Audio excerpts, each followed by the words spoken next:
All right, y'all. Welcome back. Welcome back. Welcome back to another stream.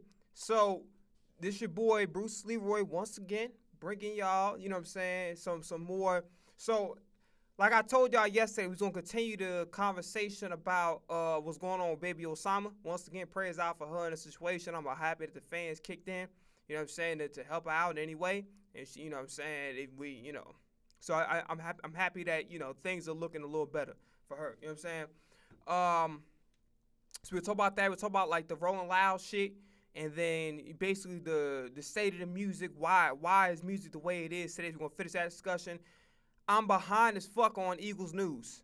Okay, so we have a lot of catching up to do when it comes to that.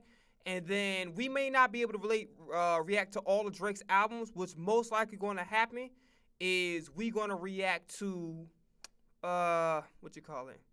Hold on, look at this.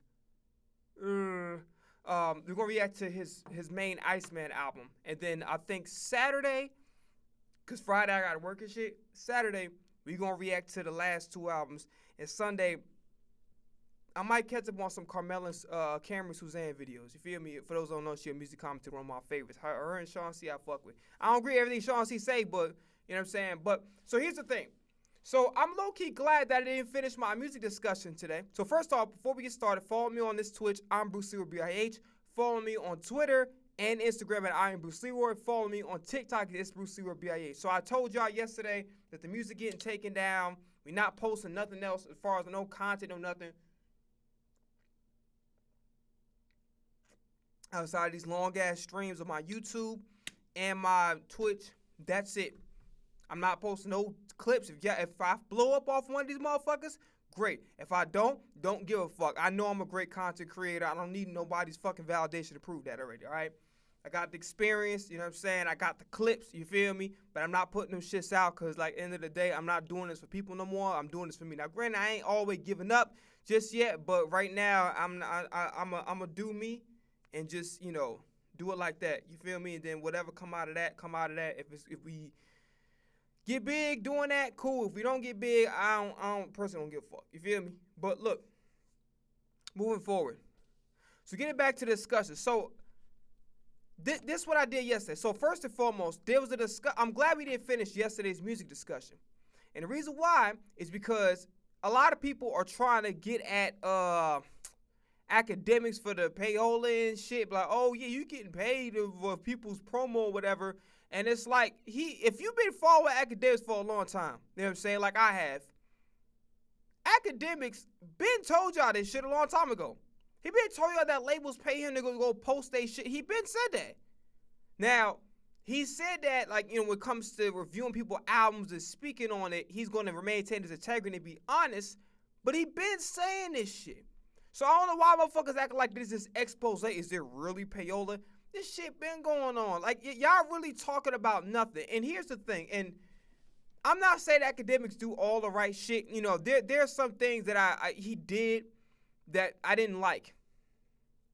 The scissor joint, what he did, that little rant he went on with the scissor joint, I ain't like that shit. I thought it was uncalled for. I think that somebody blocking you don't warrant that. Now, granted, the first time that he reacted, and I think SZA allegedly made a subtweet basically saying that, she was watching the stream while she caught wind of what academics was saying. During that time, it was cool. But all of a sudden, he went back on this rant to give more context.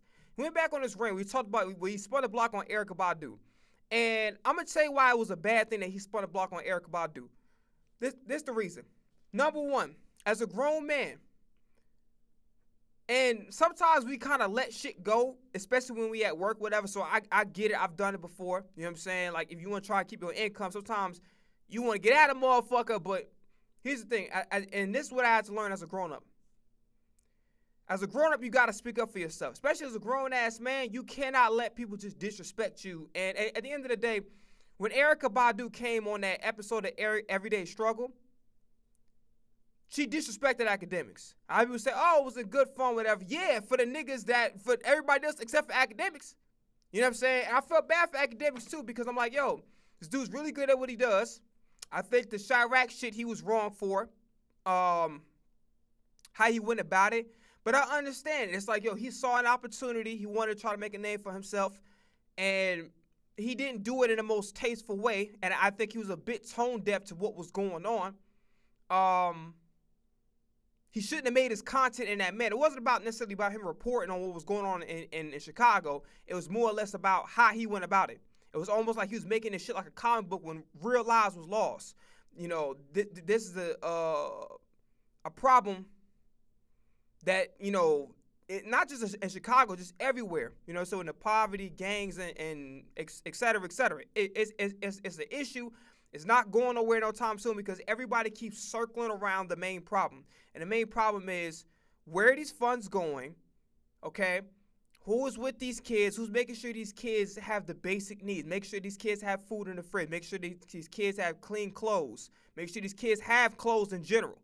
You know what I'm saying? Making sure these kids get the proper nutrients with the food. I kind of repeated myself there, but you understand where I'm coming from. As long as we keep circling around that shit, right? And then we're talking about guidance. You know, we're talking about teaching the young men how to change a tire, teaching the young men how to tie a tie, you know, shit like that, teaching the young men how to ride a bike.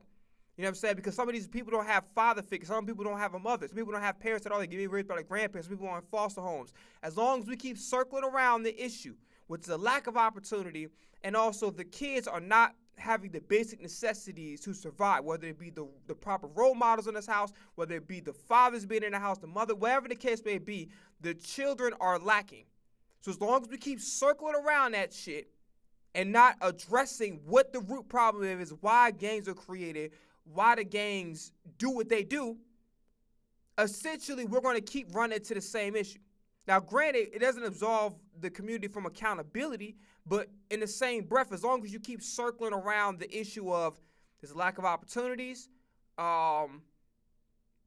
know what I'm saying? The whole nine. But going back to the academics point, everybody acting like that shit is like breaking news. Oh my God, he accepted papers for, like, he been saying this shit for like years. Like the ones that, I'm not gonna say call myself a chat nigga. I ain't really on that like that. But, you know, from time to time, I ain't had no time as of late, and it's been a minute. But I do be watching the kid academics and shit. Now, look, I think how let's keep it all the way a buck, okay? The girl, when he called, had the Pop Smoke voice. I thought he was out of line with that. Shouldn't have did that. And circling back to the Erykah Badu, because I kind of am talking too much. I didn't finish up that point. So, as a grown person, when you cannot tolerate disrespect. Now, granted, you don't have to respond to that disrespect in the way where you're aggressive. You know what I'm saying? There's multiple ways to go about it, but you have to shut disrespect down and nip it in the bud, because people really gonna do what you allow, and sometimes people gonna treat you how you carry yourself. So if you allow the shit to keep going on and on and on, and you don't nip that shit in the bud, motherfuckers gonna think that it's okay to treat you a certain way. So I thought that how Erykah Badu treated academics in everyday struggle, I thought she was wrong for that. You don't come to somebody's platform clowning them, making them the butt of a joke. You respect the fact that, hey, listen, you respect the interviewers, you respect the people that you're coming into. I understand, yeah, everybody loves Erykah Badu. She's definitely a legend in music without question. I ain't going that. What I'm saying is how she treated academics. She basically was clowning a nigga. You understand what I'm saying? And in that respect, I can't respect that. You know what I'm saying? You treat people, everybody, with respect, even people who you feel like maybe not on your level, whatever, or maybe you feel like they're weaker as far as whatever their mentality, maybe how they carry themselves. You treat everybody, I don't give a fuck. You treat the goddamn president of the United States the same way you treat the motherfucking janitor, right? Now, granted, how y'all feel about who up there, that I ain't crossing the boundaries, right? Just know, I'll put it to you like this. He wasn't my choice, okay? But ain't shit I could do about it, because I'm a motherfucking dot in a hole. It's millions of motherfucking people. Y'all decided who y'all wanted up there. My stance, he not my choice. He wasn't my choice. And I wasn't really too thrilled about the other choice either. But bottom line is this, we going to move forward with that. So, bottom line is this. Bottom line is this. All right, get to the motherfucking bottom line, nigga. All right, so Erykah Badu was wrong for that situation. I think moving forward, I think she should apologize, because I think Vic Mensa in some ways was right. In some ways, it's just that, you know, He didn't do it properly. He did it. He addressed academics the wrong way. He was right from the premise of where he was coming from, because being from the city, witnessing these events going on in real time, and having a personal experience with that, I get where Vic Mensa was coming from. So I agree with the premise of why he needed to address academics. I don't agree with how the methodology behind it. How he went about it, I think Vic Mensa was completely wrong. Okay? I will say this, though, for academics. In that situation, if you didn't address that shit right then and there in that moment, as a grown man, you don't let niggas to take jabs at you. If you feel this uncomfortable with a situation, you got to speak up and say, hey, listen, nah, I don't listen. No disrespect, none of that, but, like, we not doing that. I don't joke around like that. I don't know you too well.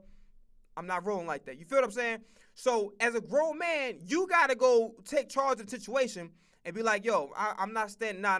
We ain't doing that. You feel me? You have to be a grown man and stand in your 10. You know what I'm saying? Period. So I think with academics spun the block, the situation where he did the rant on SZA, which he was 100% in the wrong for. Somebody blocking you, even if you feel like she blocked you for no reason, okay? Which from the context of what I seen, it maybe was a little bit petty, right? But somebody blocking you for whatever the fucking reason doesn't warrant the rant that he went on. And by the way, I saw this shit before the controversy came along. I saw this shit in real time. So I have context. I have context to the situation. So with the SZA shit, he spun the block, and then in that same rant, he mentioned Erykah Badu, which I think that shit's... Look, I put it to you like this. Despite the fact that, again, Erykah Badu was wrong for coming on somebody's show and clowning the interview, like you damn near clowning academics, she was making her the butt of the fucking joke. I don't like that. That's not cool. Okay, so she was wrong. But to address that shit years later and go crazy, guess who looked bad in that situation? You do, because niggas gonna be looking at you like, bro, why are you waiting so many goddamn years to go address something you should have addressed as a grown person right then and there?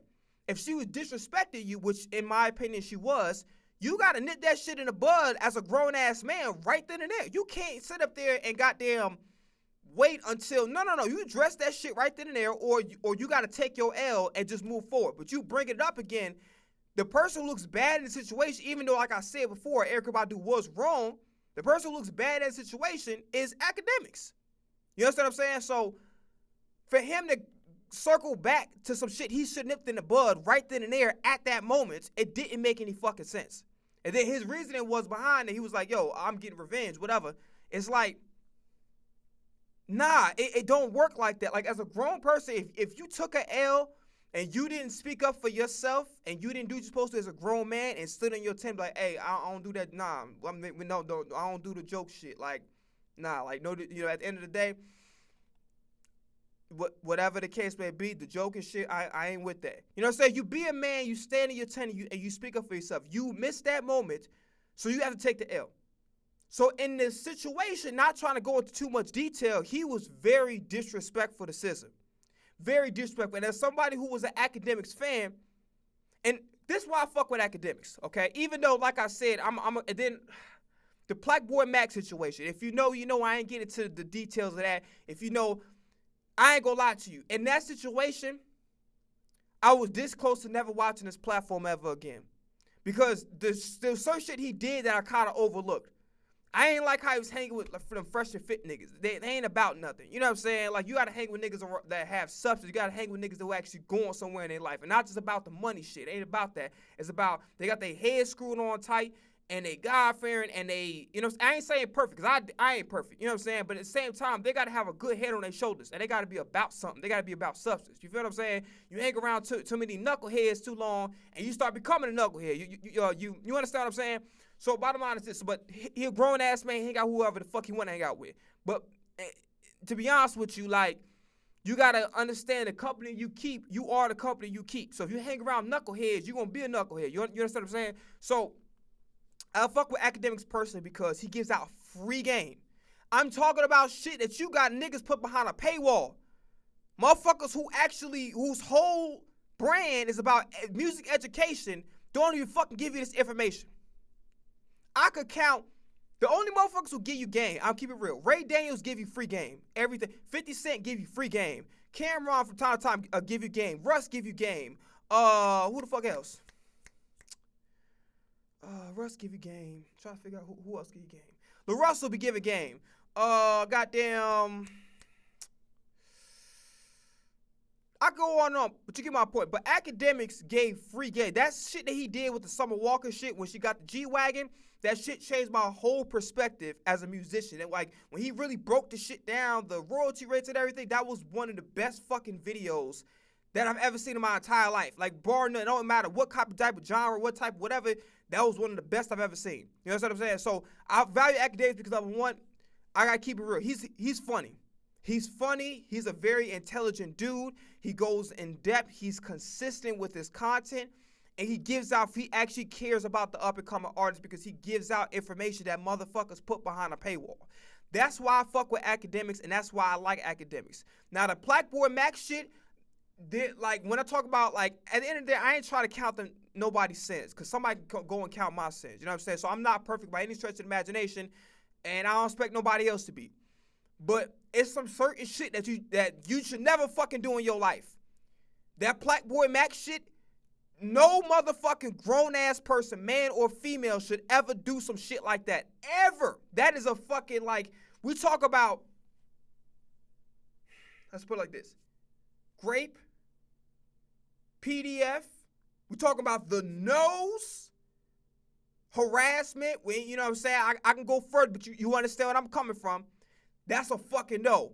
When it comes to robbery, when it comes to pew, no. That's a hell no. There's certain shit that just like, it's a hell no, right? Now, granted, the pew is different with self-defense, but if you just walk around just fucking offing niggas, then nah. But there's it's definitely like, I'm not saying no sin is bigger than the other, right? Let's just keep it real. Wrongdoing is wrongdoing regardless of whatever it is. But bottom line is this. There's certain shit as a person, you know, we talk about the birds and the bees type shit, you should never fucking do in your life. You should never ever even fucking think to do some shit like that. That's how it was. And that's how bad it was. Like I'm cool with Academics now, but when he did that shit, and this coming from a motherfucker who like, yo, cause think about it like this. And I'm so disappointed in oh boy, I forgot, it's not Grand Wizard. It's what's the other nigga name? He was like a former rapper or some shit. And he was really cool with Academics. And they called him at Walmart. I'm disappointed in old boy. Disappointed. Cause he had a lot of fucking potential. I don't remember what his name was. I could look it up, but I don't really care to. But like, I don't mean disrespect the man in this particular instance, but what he did, that was just fucking, you know, when I talk about the list of hell no's, the birds and the bees, that he did some shit that's just like, that's up there. And I was disappointed. I'm like, yo, this one of the few motherfuckers who actually challenged Academics. This one of the few motherfuckers who actually stood toe to toe and brought some value to the platform. And the dude he said some shit that was like just bewildering to me. He made a couple bad music takes I ain't really fuck with, but other than that, he brought a lot of value to the platform. So when he got exposed doing what he did at Walmart, I'm like, fuck, like, god damn, I thought he was one of the good ones. He fucking hurt, like, that really hurt me a lot, because I love a motherfucker who can go back and forth, because Academics got his own thing, and he be right most of the time, like, again, with the Fresh and Fit shit, but when he go and do some shit like that, now I'm like, god damn, bro, like, you had so fucking much, bro. Like, you don't understand how much fucking potential you had. You was set, bro. You was his right-hand man. Now I got to be Grant. I think Grant Wizard been around, but I'm just saying. Like, you was his right-hand man, and you was good. You was really good. You actually added value to the platform, dog. And then you just sit it there and you do some goofy shit like that because maybe you ain't got no confidence. So maybe you feel like, shit, I ain't got no game. You know what I'm saying? And then something's like, bro, go to the gym. Eat better, my nigga. Go talk to women, and don't just talk to women just to, you know, fuck around with them. Talk to women like they human beings. Get to know a woman just by talking to her. You know what I'm saying? That's how you go get the ladies, by actually listening and not just sitting up there running your motherfucking mouth and feel like that, oh, if they don't like me for who I am, no, sometimes who you are ain't good enough, nigga. And that's just how it is. Like, sometimes your social skills is inept because you not taking the steps to just go talk to a woman regular. Don't talk to a woman look at her go goddamn fuck. Talk to a woman regular. Talk like get to know her. Like, don't sit up there and keep running your motherfucking mouth over and over again and be on some weird shit and then blame all females. Like, no, nigga, it's you. You the problem. Because all you gotta do is just shut the fuck up and listen sometimes. And that's it. It's not even like really that much of a goddamn big thing. Just sometimes you fuck it up.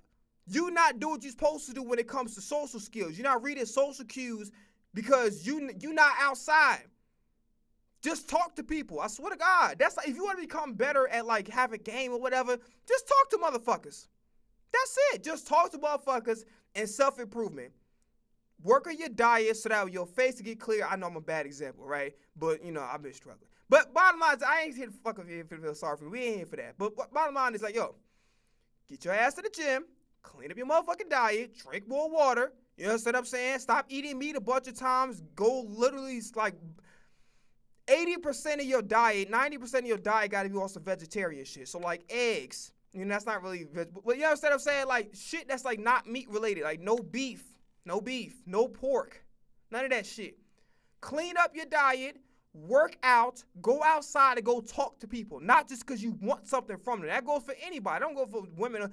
Don't talk to somebody just for the sake of, like, oh, I want something from you. Nah, just talk to motherfuckers just regular, having a conversation, and I swear to God, your social skills will improve.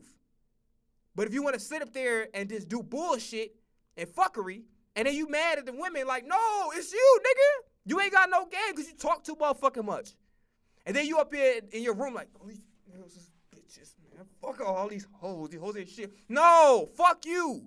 And the reason why I say fuck you, pause, is because you are not putting in the work and the human self-development to goddamn go you shooting yourself in the motherfucking foot before you even get started, dog. You know what I'm saying? And then you going after women that don't like you. And that's an epidemic with goddamn men. Men go after women that don't fucking like them. She don't like you, dog. If you gotta sit there, trick, and spin on her, she don't like you, dog. She don't like you. It's okay. That don't mean you can't get a pretty woman. That don't mean you can't, you know what I'm saying, get nobody. The woman you trying to go after don't like your ass. And by the way, that's not a bad thing for her because it's her choice. So if she tell your ass no, don't stick around, my nigga. You know what I'm saying? And by the way, I'm a firm believer in this, and I don't give a fuck who get mad. You can have a platonic relationship with a woman. I know that seems hard, and it's nothing that tired of motherfuckers doing. I know that it's common for men with options to cheat. And basically, they think is like, oh, if I got a girlfriend or I got a wife, if I'm paying her bills, that means I'm committed. No, nigga. You can't expect her not to cheat and go out. And then you sit up there and listen, I understand that it's typical. And that's typically what happens that, you know, call it sowing their royal oats type shit. Whatever the fuck you want to call it. But when you make a commitment to a partner, you got to honor that commitment. I people say, damn, how you stay loyal? Because if I love somebody, motherfucker, what you mean? The same motherfucker way you loyal to your mother, you're loyal to your father, you're loyal to your siblings, you're loyal to the rest of your family, you're loyal to your homies. It's the same shit. You cannot cheat if you want to. I swear to God, it ain't that. Motherfuckers act like that cheating is hard. No, it's not. Not cheating is not hard, bro. I swear to God, it's not. You just a fucking moron. That's it. And you goddamn selfish. So I hate when motherfuckers be sitting up there talking about some goddamn, oh yeah, well, the high value men, and I hate that, fucking cringe at that stupid ass shit. Money don't make you high value, nigga. It's what's in here. It's what's in here. It's what's come out your fucking mouth. Granted, I'm not embodying that shit, but I don't give a fuck. It's my shit. I say what the fuck I want to say. You know what I'm saying? This, because really, at this point, this therapy. I know I ain't gonna blow for this motherfucker. I don't give a fuck. This therapy for me, my nigga. But look, getting back to the topic at hand. It ain't hard to not cheat. You just a fucking moron who can't control himself. That's it. It's not hard not to cheat. I swear to God. No amount of money in the world is going to automatically make you cheat. You just stupid, nigga. That's it. You're an idiot. Period, point blank. You a fucking idiot. Now, going back to this other shit about being platonic, I ain't gotta fuck every woman I meet, nigga. I don't have to. And by the way, I'm okay with that. I'm okay if, damn, I'm around her, like attracted. She tell me no. I mean, like, fuck you, bitch, fuck you, bitch, fuck you, bitch. No, it's like she said no, nigga. Move the fuck on with your life, right? And that, by the way, that doesn't also mean that you can't be friends. That don't mean that you can't be like, on some cordial. Oh, hey, how you doing? I'm doing good. About yourself. Good morning. Good afternoon. You have a good night. Stay safe. You know what I mean? That don't mean that shit goes out the way because she said no to you goddamn getting some what's her name. You feel what I'm saying? It's not the end of the fucking world, bro. Like a lot of niggas be getting caught up in stupid shit. Like, I have people say that, oh well, she's my wife because I pay her bills. No, bitch. Control yourself. You don't have to fuck that other girl. I swear to God you don't. You don't have to goddamn go and flirt with every other girl. You just are a fucking moron. That's it. You a moron. You don't have to go around. Cause let's keep it real. Let's keep it fair to the ladies. A lot of people be saying the ladies get away with everything. And to an extent, that's true. But let's keep it fair for the ladies for a second. It ain't fair to ask her, your ass not allowed to go out.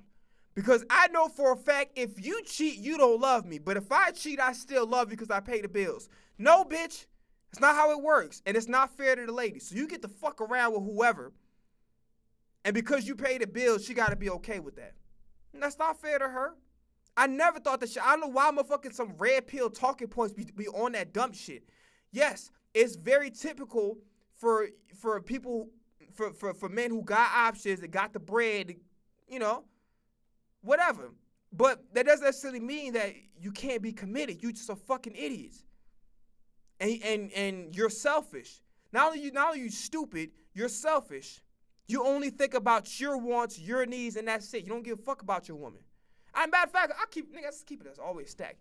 If you cheat and you knowingly cheating, you don't. I'm not saying that it's like irredeemable or you can't make amends for that. But if you just serial cheating, you don't give a fuck, and you just like, yo, I'm just sowing my royal oats. I got the money, I got the bread, I got the options. I'm paying her bill. That's good enough. Just don't make sure you don't break a baby. No, I don't respect a nigga like that. I really don't. Like, I respect men who stand on values, principles, and morals. And the morals that I grew up with is, if that's my wife, that's my wife. If we locked in, we locked in. That's my girl. I ain't fucking with all this other. I ain't flirting and do none of that, right? You know what I'm saying? Now, I ain't saying I'm not gonna be able to talk to other women. Like, as far as like platonic, regular shit, like we might be conducting business or might just be saying hello. That don't mean I'm not gonna do that. But as far as flirting, going out to lunch with her and ain't nobody else in the motherfucking air, just me and her, I'm not going that far. You know what I'm saying? Because I value my relationship. I value my loyalty to her. You understand where I'm coming from? And it's not fair for me to say, oh, I could cheat if I fucking want to because I pay your fucking bills. No, it's not fair. It's not fair. It's not cool. I don't know why motherfuckers be saying that dumbass shit. It's not cool.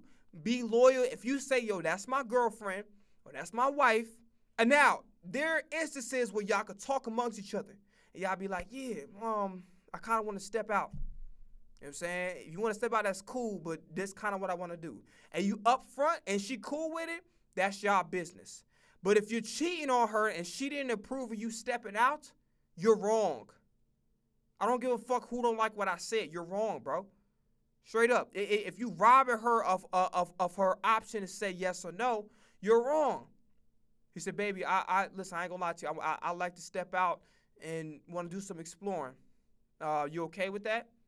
She says no, then you got a choice. You either want to break up with her, which I recommend that you do, or goddamn be loyal like the fuck you supposed to. You understand what I'm saying? But like robbing her for a choice is not cool. I never understood why niggas thought that shit was cool or why niggas be acting like that it's like regular shit that a man be. No, it ain't regular. It's not cool. You're disrespecting your woman when you do that. I don't give a fuck if you got the options, if you got the bank account to be able to get away with it.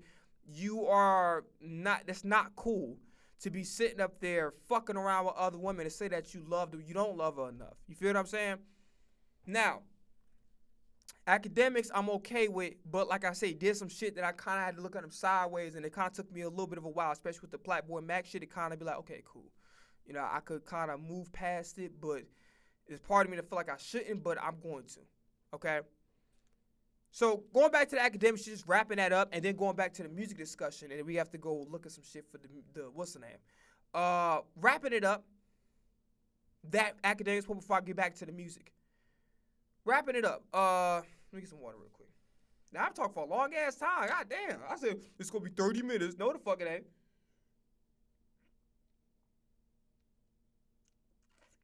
I'll talk a lot, boy. I got a big ass mouth. Julius Roberts head ass nigga. But nah, shout out to Julius Roberts. I'm just joking. I'm playing. I'm joking, y'all. Talking about my goddamn small ass teeth, my big ass gums. Oh yeah. So going back to goddamn the music discussion. So wrapping it up, academics ain't do shit wrong, and all these other motherfucking niggas that be like, I got you. What you think that's going to make me stop watching academics? No, the fuck it ain't. No, it ain't. I got your ass this time.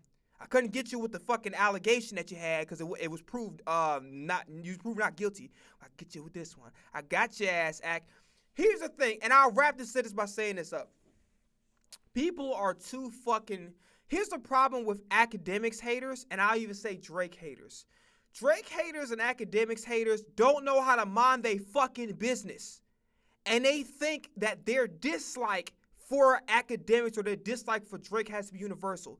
Bitch, I'ma listen the best I ever had 10 motherfucking times, and then I better find your lovin', I better find your heart, I better find your lovin', I better find your heart, I better find your lovin', I better find your heart, I better find your love. Nigga, what the fuck?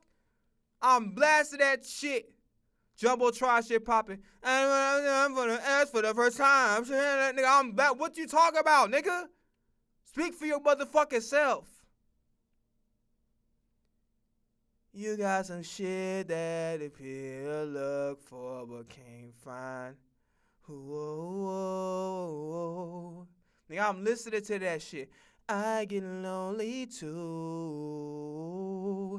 Ooh, not the what you mean? Academics, when you go on this fucking rants, I'm watching that shit. He funny.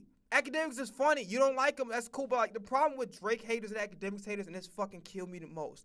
They acting like that if you like them, like they can't just. The problem with fucking Drake haters and academics haters is that they can't just be okay with them not liking it.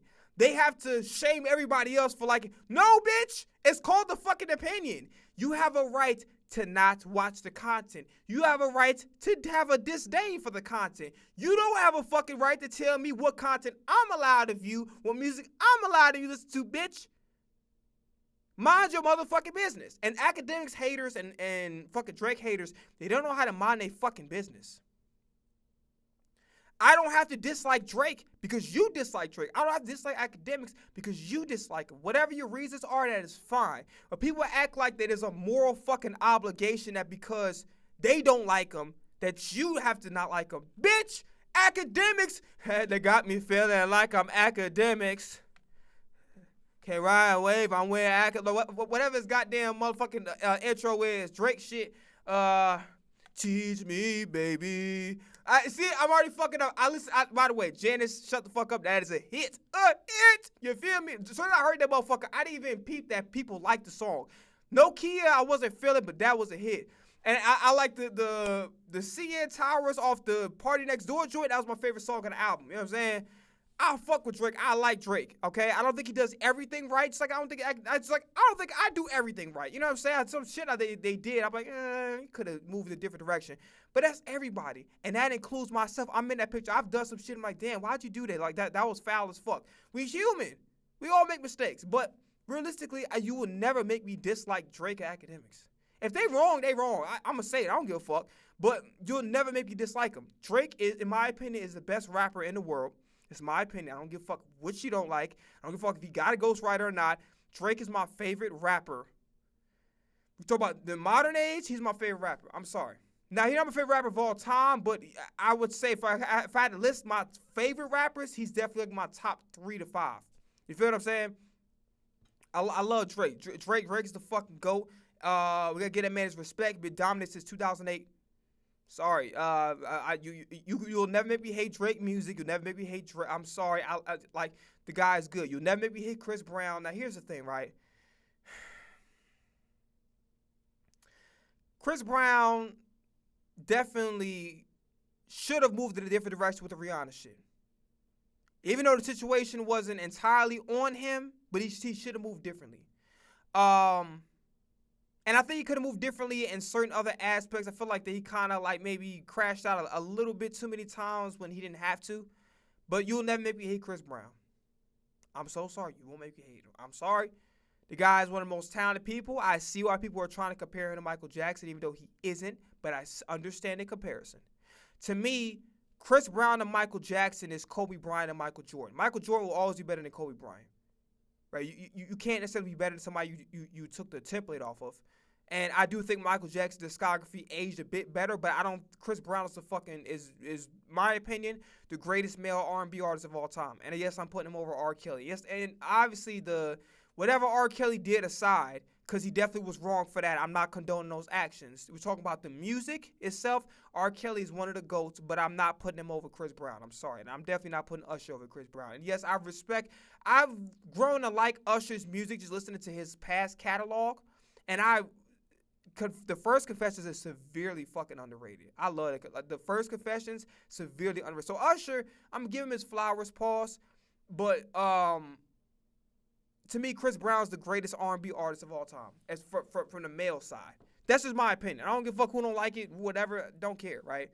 But everybody acts like that you're morally corrupt because no. I don't care. You can dislike Drake, you can dislike Chris Brown, you can dislike Academics, that's fine. That is your prerogative. For whatever reason it may be, cool. Don't tell me what the fuck to do as a grown-ass person. I listen to whoever I want to watch. I watch who I want to watch. I listen to whatever music I want to listen to. You don't tell me what the fuck to do. You have no right to do. You have a right to control what your body does. You don't have a right to control what this motherfucking tall-ass, 6'6", light-skinned nigga do. You have no control over that. Now, going back to the music discussion. So I want to wrap that up. The Baby Osama shit.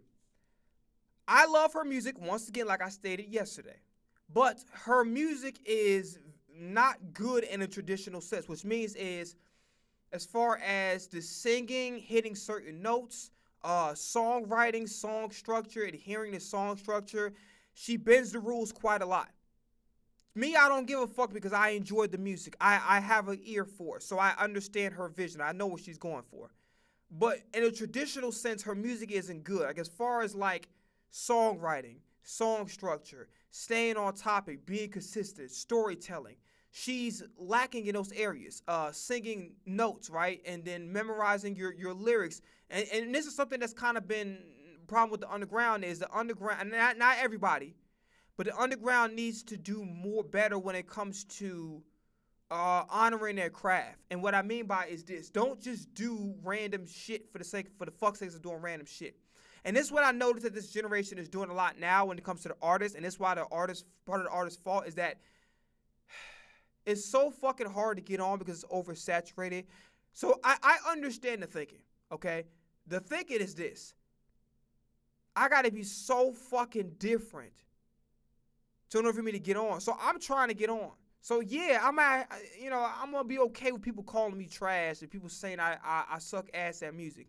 But if I'm getting the attention, that's revenue. In this case, attention is currency.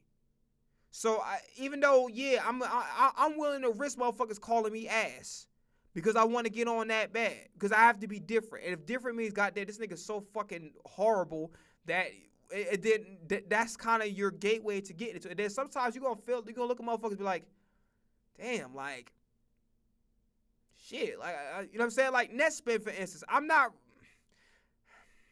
don't want to disrespect Netspin, but I don't see it. Personally, I don't see the value. Playboi Carti, I think he's better than what I originally gave him credit for, but I'm not all the way so. I put it to you like this: probably my favorite verse was Timeless. And honestly, I felt like that the Black Mass.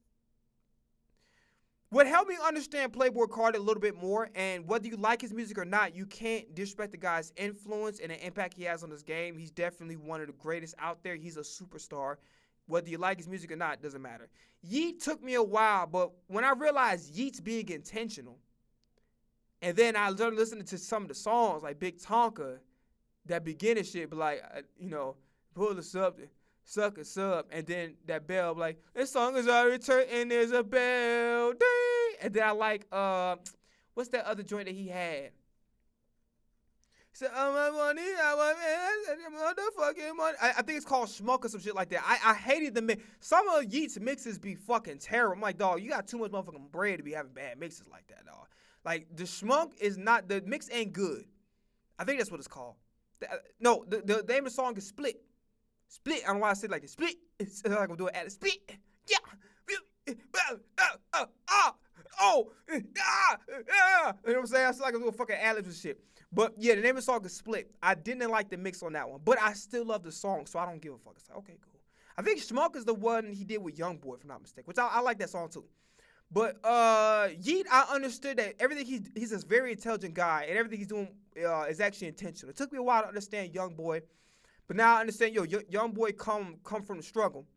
YoungBoy is like a badass kid.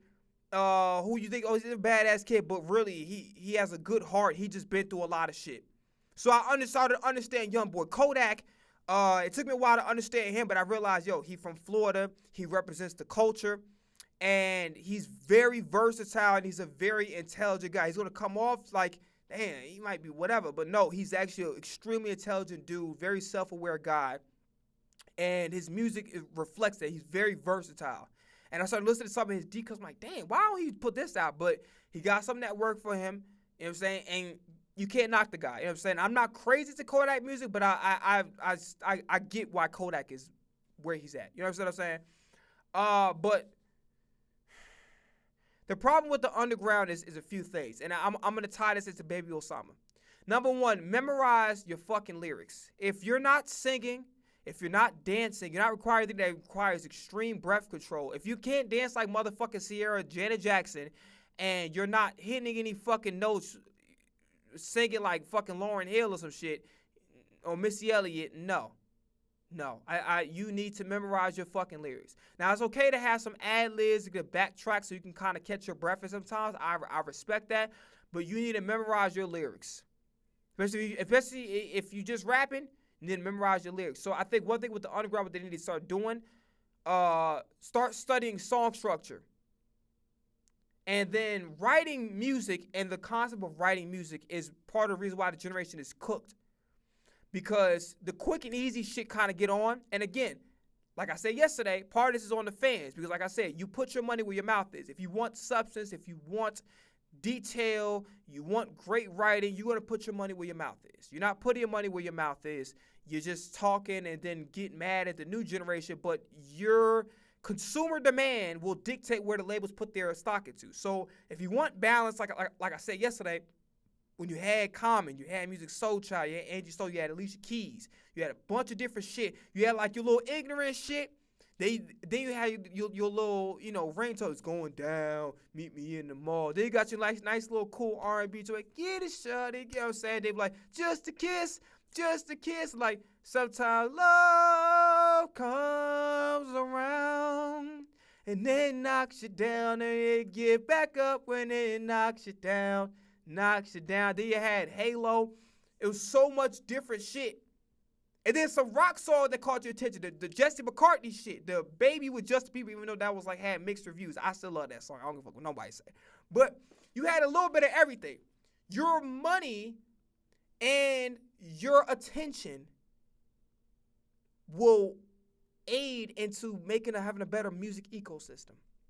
And yes, with streaming and so many artists saturated things, that's changed things a bit. But I promise you, balance will start where you putting your motherfucking money where your mouth is. So if you want substance, you want songs like Folded and Burning Blue, like Snooze, you need to put your motherfucking money where your mouth is. Okay? But as long as you keep giving your attention to stupid shit, even I feel like you creating a video about why something bad, you actually helping them because you putting their name in the fucking algorithm. Just ignore them. I know from personal experience, the way you want something to go away, fucking ignore it. Don't comment. Just scroll past the motherfucker. And scroll past the shit fast so the algorithm said, oh shit, this shit is trash. But the more that the bullshit is mixed in, it's not gonna be a resolution. That's not gonna be a resolution to this shit. You know what I'm saying? Because the fans have accepted mediocrity. It's the truth. And the fans are not patient. With the great artists that have the potential, they're not patient. And like I said, certain genres, they're not patient. They're very nitpicky as fuck. And I'm like, yo, if I fuck with an artist, I'm going to say, like, you know, they could work on some things. But I'm going to show that love. Be like, you know, I'm in your corner. I'm saying this out of a place of love. I ain't saying this out of a place of, like, trying to demean you. But you know what I'm saying? You could tour a little bit more. You could put out a little bit more music. I'm not going to fucking... I see how y'all treat Normani. I'm like, yo, if you fuck with Normani, so I think Normani could do a little bit more. What Normani's going to have to do moving forward, and I love Normani's music. I think she's amazing. I think she's very talented. One of the best, if not the best dancer right now. We're talking about as an artist, shit. Her singing voice is solid. She makes pretty good music. I think she could be a little bit more vulnerable, but it's fine. She'll get there when she get there. That's cool. But y'all really hard on her. Too much. I understand that your labels dictate what the fuck goes, what can't. But with Normani, she's gonna have to do what the fuck Kanye did in that documentary, in that Netflix documentary. Cause really, what Kanye was so great is that, bro, he was goddamn. He brought backpack to mainstream. And he was fighting against all the gangster rappers, all the street rappers. That was the thing. It still is, but not as much. Now everything's a little bit more balanced when it comes to hip hop. But yeah, he brought that, and then he was creative. And then his mind as a producer, he was able to do things. In my honest opinion, I respect the hell out of Michael Jackson. Okay, I would never disrespect Michael Jackson. I will say this though. Kanye West is the greatest artist of all time, regardless of genre. Sorry. He's the greatest artist of all time, regardless of genre. Regardless. Now, Michael Jackson has more star power than Kanye, but as far as we're talking about the greatest artist of all time, genre irrelevant, Kanye West is. His work as a producer, his work as a solo artist, and the impact he's had on damn near every fucking genre imaginable, you can't equate to that. Now, Michael Jackson might have the better discography, might. Look at these niggas trying to get me in trouble. AI viewers. Man, this a real motherfucker in front of you. You better respect the name. You feel me? Bruce Leroy, this bitch, man. Stop fucking playing with me. I'll block your ass for that dumb ass shit. No, not today, motherfucker. But yeah, just get back on topic. Goddamn, what was I gonna say? Yeah. So, the fuck? Yes. So, Underground, start memorizing your lyrics. Start taking time. You can lock yourself in a room, like I said yesterday, and go memorize you can do that. Artist development is non-existent. Labels is firing everybody because ain't no money being made, and they trying to use AI because it's too many. Again, the artists who cry wolf. You know, it's all these great artists that are overlooked now because we've had so much bullshit. So those are the artists that cry wolf, and now we got some good ones and they're being ignored. So it takes nothing. It's free $99. Lock yourself in the fucking room. Go play the instrumental. Go to FL Studio. Go ask your engineer to go cut some parts out and just keep practicing this shit. You know what I mean? And they go get the help. Go get, go work out. That's going to help you when it comes to the performance endurance, right? Go get help with your songwriting. Lower your fucking ego. Stop spending your money on chains and houses and dumb shit.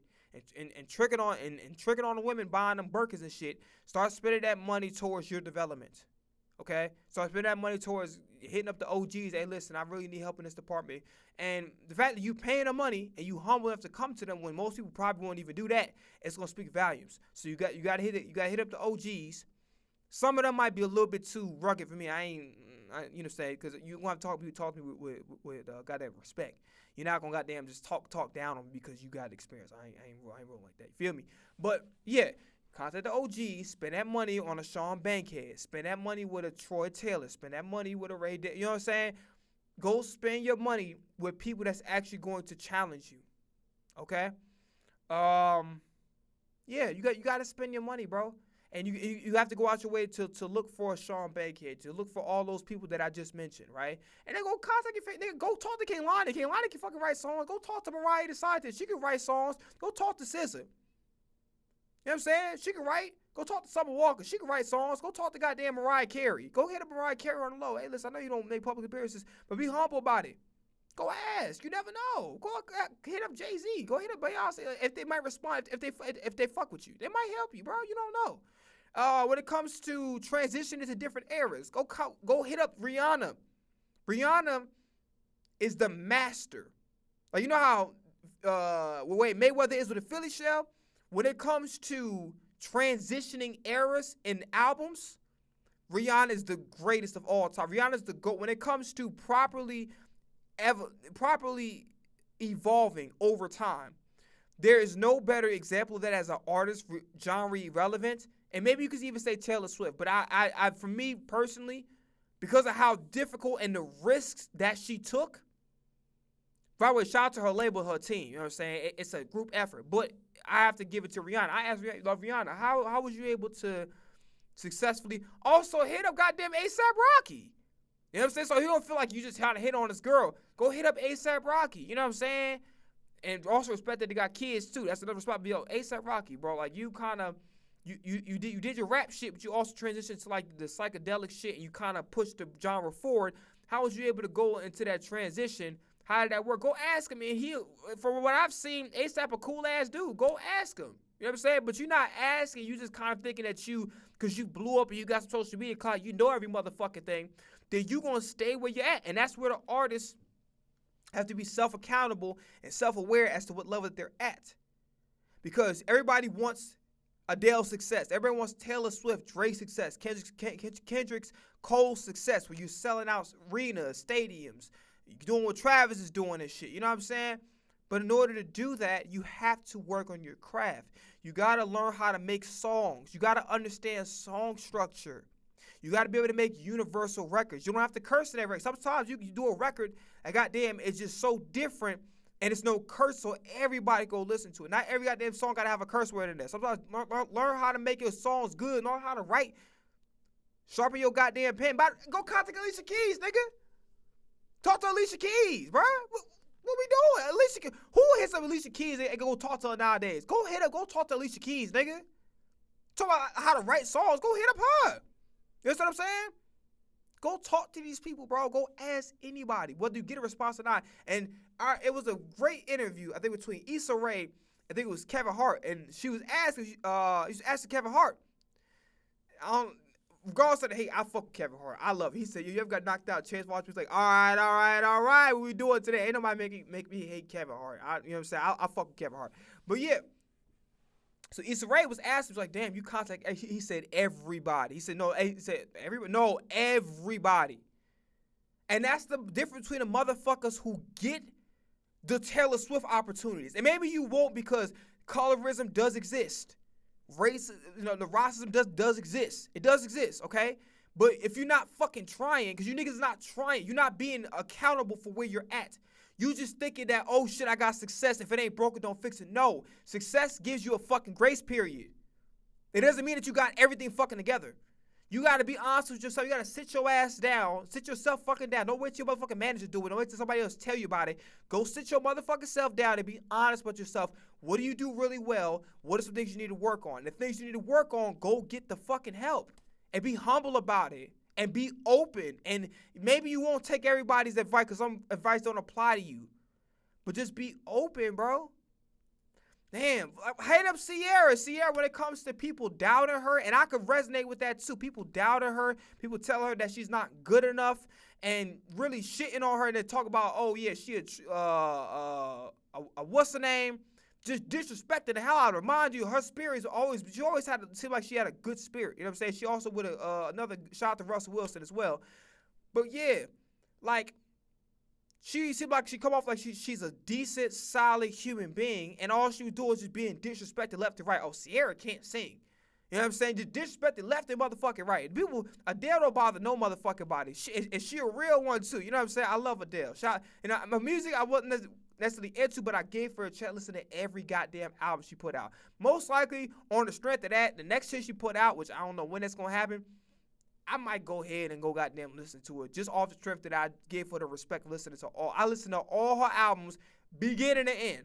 Music ain't for me in its entirety, but I respect the hell out of her work, what she done. Dale can't sing. She woo. It's like the motherfuckers who don't bother nobody get the most flack, but the niggas who up there doing fuckery get the most leeway. I never understood that. It's just weird. But yeah, be honest with yourself. Like, okay, let's put myself in instance. I need to stop trying to do every motherfucker. Like, let's place accountability on me. Accountability, bitch. Look at the ice on the motherfucker. Accountability on myself. Okay, and let's try to wrap this up because I want to try to react this to Eagles content. I need to react to this album. Okay, so look, I put you like this. Excuse me. Fuck, damn. Shit. But like, yeah, so get back on topic, right? God, I've been talking for a long motherfucking time. Shut the fuck up, nigga. Damn, you ain't gonna get to the motherfucking Eagles dudes. You keep running motherfucking yapping, nigga. Like, shut your ass up, nigga. I couldn't even goddamn do the schedule review. I'm behind like a motherfucker. I ain't doing nothing about OTAs. I know bitch pieces of interviews. I don't know shit, man. You know what I'm saying? But go back to the topic at hand. Let's place accountability on myself as far as why I'm not growing. Number one, I need to get better singing. Not saying I'm bad. I'm actually pretty good. But as far as being at the level that I want to be, I swear, yo, you want to. My thing is, I want to be one of the greatest hip hop and R&B artists of all time. I want to be probably the greatest. Okay, cool. I know how to songwrite like a motherfucker. I can write anything. Anything. Any genre. Hip hop, R&B, pop, it don't matter. I can write in any genre. Like, but specifically those three genres, I could write in any genre. Like pop, R&B, and hip hop, I can do that with my fucking eyes closed. You know what I'm saying? So I know for my songwriting is fucking top tier. I know that for a fact. I can make hooks. I understand song structure. I've in a way mastered it. I understand that. Okay, songwriting is my it's my strong suit. What are my weaknesses? You need to work on singing. You need to learn how to sing from your diaphragm. I have a great voice, but it's not good enough to be able to compete with the big dogs or call yourself a big dog. Okay, so be honest with yourself. Also, you talk too fucking much.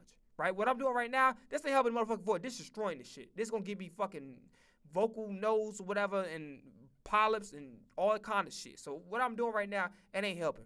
Stop talking so motherfucking much because you're fucking up your voice. Case in point, right? Talk too much, I talk too loud. That's straining the voice. I need to drink more motherfucking water. I need to actually do vocal warm-ups. It's some shit I've been avoiding for a long time. Now I'm starting to do it. I try to do it every day, and then when I'm talking too much, I don't do nothing. I don't do no singing or nothing. If I want to sing, I just hum. So I'm still maintaining the reservoir. I just hum. So I gotta work on my singing. Sing from your diaphragm. Okay. I gotta work on that. Okay. And just being consistent. And then consistency. That's what it's about. It's about consistency and about trying to riff and run nigga to death. Even I could do. I surprised myself about how well I could actually sing compared to what I believe. I actually can sing much better. Like I've hit notes. I'm like, what the fuck? I can't no goddamn whistle no for shit. You know what I'm saying? I lead it to the motherfucking trains and the referees and shit. But look, and Ariana and goddamn Mariah Carey and some other people. You feel me? And that one K-pop dude that be hitting goddamn every note. I forgot what his name is. But yeah, just going back to what I was saying. So, and also I need to work on performing often. So that way my singing can be great in front of people as well as by myself as well as in front of 3 people, right? I need to learn how to sing with a room full of at least like 10 people and be comfortable, right? So if I'm fucking up, and not because I'm nervous, because every time somebody asks me to sing in front of like 10 people, I'm like, my body go like, oh shit, what do we do now? So that's another thing. So performing on a regular, getting comfortable with doing that and singing, it's things we need to do. So all right, I got it. And then also stop trying to do every motherfucking thing. Stop trying to give everything. Because here's the thing. I came into this game believing that if I'm authentic and I'm being myself and I'm being consistent, I'm going to win. No. People don't want everything. And I started to realize, I'm like, what the fuck? What are you talking about? I mean, I watched Cardi B just give a goddamn personality and she blew up. And that's really why I started doing what I was doing, inspired from, low-key from her. I'm like, damn, she goddamn got on by just being herself. Just talk about what she. I'm like, yo, let me do the same thing. And I realized people didn't appreciate that. People don't appreciate authenticity. People wait till you fucking liked. People don't appreciate a real motherfucking nigga. They argue with him. They try to make him seem like he goddamn invalid. Because you disagree. You can disagree, that's fine. Oh, you good, mate. Cool. But like, don't disrespect me, goddamn it, because you disagree. The fuck? You ain't gotta do all that. You doing too much. But yeah, I started realizing, bro, you trying to goddamn. I was like, yo, I want to be a comedian. I want to be an actor. I want to be a real nigga that told myself like some real shit and just be honest and open. I want to be a comedian. I want to do everything under the sun. I want to make music. I want to do hip hop, R&B, and pop. And I want to be a fucking star. And that's what I told myself. And that's how I presented myself. And that's how I'm going to continue to present myself. I'm just going to, I got to make some adjustments on my own. And we'll just see how that goes. You know what I'm saying? But this is what I wanted. I want to be a fucking star. I want to be one of the greatest to ever fucking do this, period, bar none. That's what I wanted to do. People didn't appreciate it. They didn't appreciate it at all. No matter how consistent I was, I said I'll post every day, post 3. And I said, man, you ain't posting enough at 3. 3 ain't good enough. 2 ain't good enough. 1 a day, they ain't good enough. And you post 5. 5, they ain't good enough. You need to get to 10. And it didn't matter how much I posted. They didn't appreciate it. Because the reality situation is I can't fight the algorithm. I can't say, hey, algorithm, I need you. It's like you tell your girlfriend, hey, bitch, fuck you. But I love you, though. I love you. Like, so I can't fight human psychology and fight the algorithm. This is the way people's brains work. Smart motherfuckers understand that human beings are multifaceted. You're not the same. You're the same person, but not really. Your moves will be dependent upon your surroundings, your settings, and then the people that you that are in your immediate, what's the name? You feel what I'm saying? So, with that being said, of course, bro, like, you ain't goddamn, you understand what I'm saying? Of course. But here's the thing. So I realize people don't want everything. People don't want real. They don't. They lie. They lie because they want a nigga like Finesse 2. That's me. And I do more. And I know there's no disrespect to Finesse 2 Times. I do more. And it was not appreciated at all. I was kicked down. I was humiliated. I was beat up on. I was told I wasn't good enough. I was shitted on. All that. I was not appreciated. By outside of maybe people I can count on one motherfucking hand. I was not appreciated. So now I'm at a point where, fuck it. I'm going to say what I want to say. I'm going to do what I want to do. And whether it blows up or not, it doesn't fucking matter. Because I like when I speak. I feel like I have something valuable to say. Matter of fact, I know I have something valuable to say. I'm not going to let nobody shut me up because you don't like me. Fuck you, bitch. I don't like it either. Because you know what motherfuckers I like? I like real motherfuckers. I don't like real motherfuckers because it look good on a Hallmark card. Or it look good in front of a camera. You want to be like Mr. Beast and shit. No, it looks good because you're actually authentically inside of you innately wants to be a good human being that wants to do right by people. That's the niggas who I rock with. I don't rock with no fake ass bitches who goddamn they get a little pocket change and they start acting fun. I don't rock with niggas like that. I rock with motherfuckers who I could count on and be consistent. Niggas who get their shirt off their back the same way I would. That's the industry that I recognize as good human beings. I don't recognize all that. Regardless of your color, your origin, your background, I don't give a fuck, your sexual orientation. I don't give a fuck about none of that. I care about if you're a good, solid human being. That's all I care about. If you're a good, solid human being, you my people. You feel what I'm saying? But niggas didn't want that. They don't appreciate a nigga like me. I felt unappreciated, I felt humiliated, I felt disgraced, and all that. You know what I'm saying? So getting back to the topic at hand, because I really want to do the Eagles reactions because we're behind like a motherfucker. So, artists, self-awareness. Where are you genuinely at? Okay, let's compare yourself to, let's say you're a rapper. Jay-Z, Lil Wayne, Drake, Kendrick, Cole, Future, Nicki Minaj. Okay, cool. Even Cardi B, every little baby, like young boy. Play with, okay, like, you know what I'm saying? Skill set wise, and forget about skill set wise, okay? Because we can look at this in the entire scope of things, okay? Are you engaging with your fans? Are you consistently releasing music? Do you understand song structure? You know how to write a hook? You know how to write a hook consistently? You don't need to. You need to go back and work on that. Is your singing not good enough without the auto-tune? Work on it. Get with a vocal coach. Lower your pride. Lower your ego. So many fucking egos. And also, my teachers, everybody that's the OGs in the game, stop trying to little boy and little girl niggas. Because now, when you give me advice, you act like that you own me. No, bitch. And that's why motherfuckers, the young niggas don't want to come to y'all because you try little boy and little girl them. You act like that, nigga, it's like you in God's grace. Nigga, you a regular ass motherfucker with experience. Shut the fuck up, bitch. I can have the same amount of knowledge as you, if not more. The game will go on with you and without you, motherfucker. You ain't special. So the OG's gotta be presentable. And how you be presentable? Love. Not like, this is good. You suck ass. You're not a star. You're not. Bitch, I didn't even get on the fucking training that goddamn Michael Jackson did. You know what I'm saying? Whatever. Like, nigga, like, this is a different era. I just came on. Just relax. Before you close the fucking book on me, man, just work with me. Talk with me. Have a conversation with me, bitch. Treat me like a fucking human being, not like a fucking piece of meat, bitch. So the OGs, they're making it hard for the young niggas to want to come with them because it's not about being pushed. It ain't about being challenged. Okay? I ain't saying that we can't be held accountable for what we need to be doing. That's cool. But, like, goddamn, stop talking at us. Talk to us. Come with love. And I promise you, you come with love. And even in the CIA agent that's been going viral, I say, like, a few months ago, that was goddamn, he looked kind of like Dr. Oz. He said, yo, I be like, yo, we torture people, whatever. He said, no, I approach him with love. And then at the end of the day, crazy thing is, he got what he wanted. That's everything for life. So the OGs and niggas that's teaching people, you have to come with love. You niggas come like you God. You're not God, nigga. You're not. Lower your fucking ego. Your ego's through the fuck. I don't want to talk to a nigga that think like, I'm helping him. This is a privilege. It's a privilege to be able to slap the shit out you with no consequences, motherfucker. What are you talking about?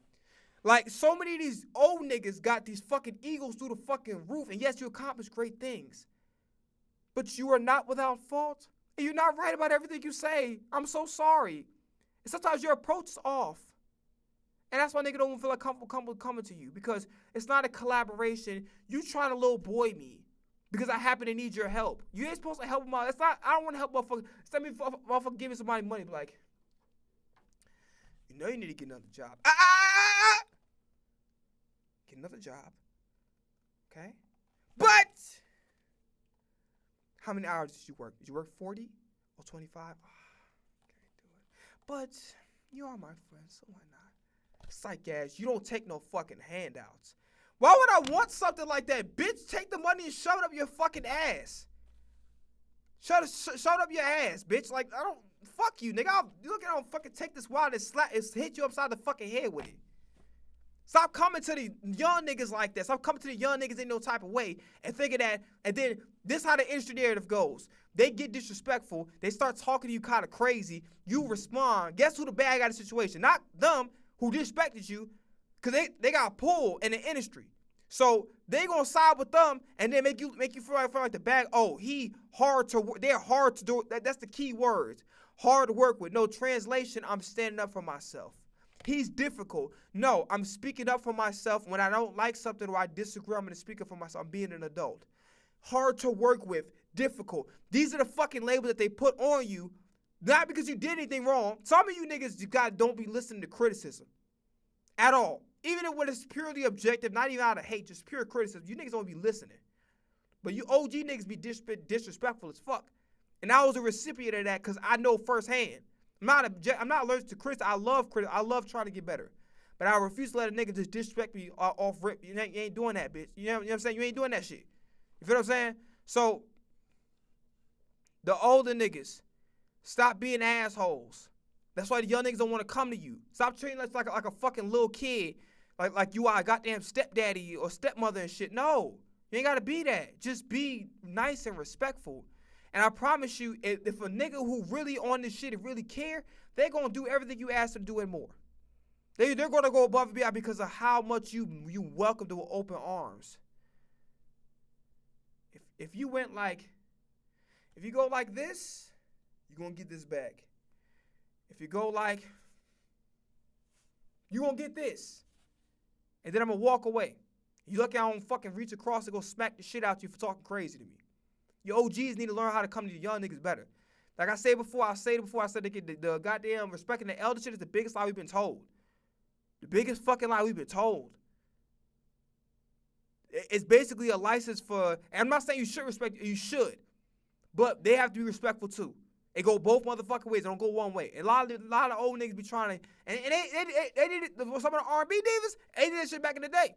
Where they be mad disrespectful to the young niggas, and the old young niggas, if they react, it looks bad on them. So they have to just take the worst, the shade, the bullshit, they be coming out of their fucking mouth.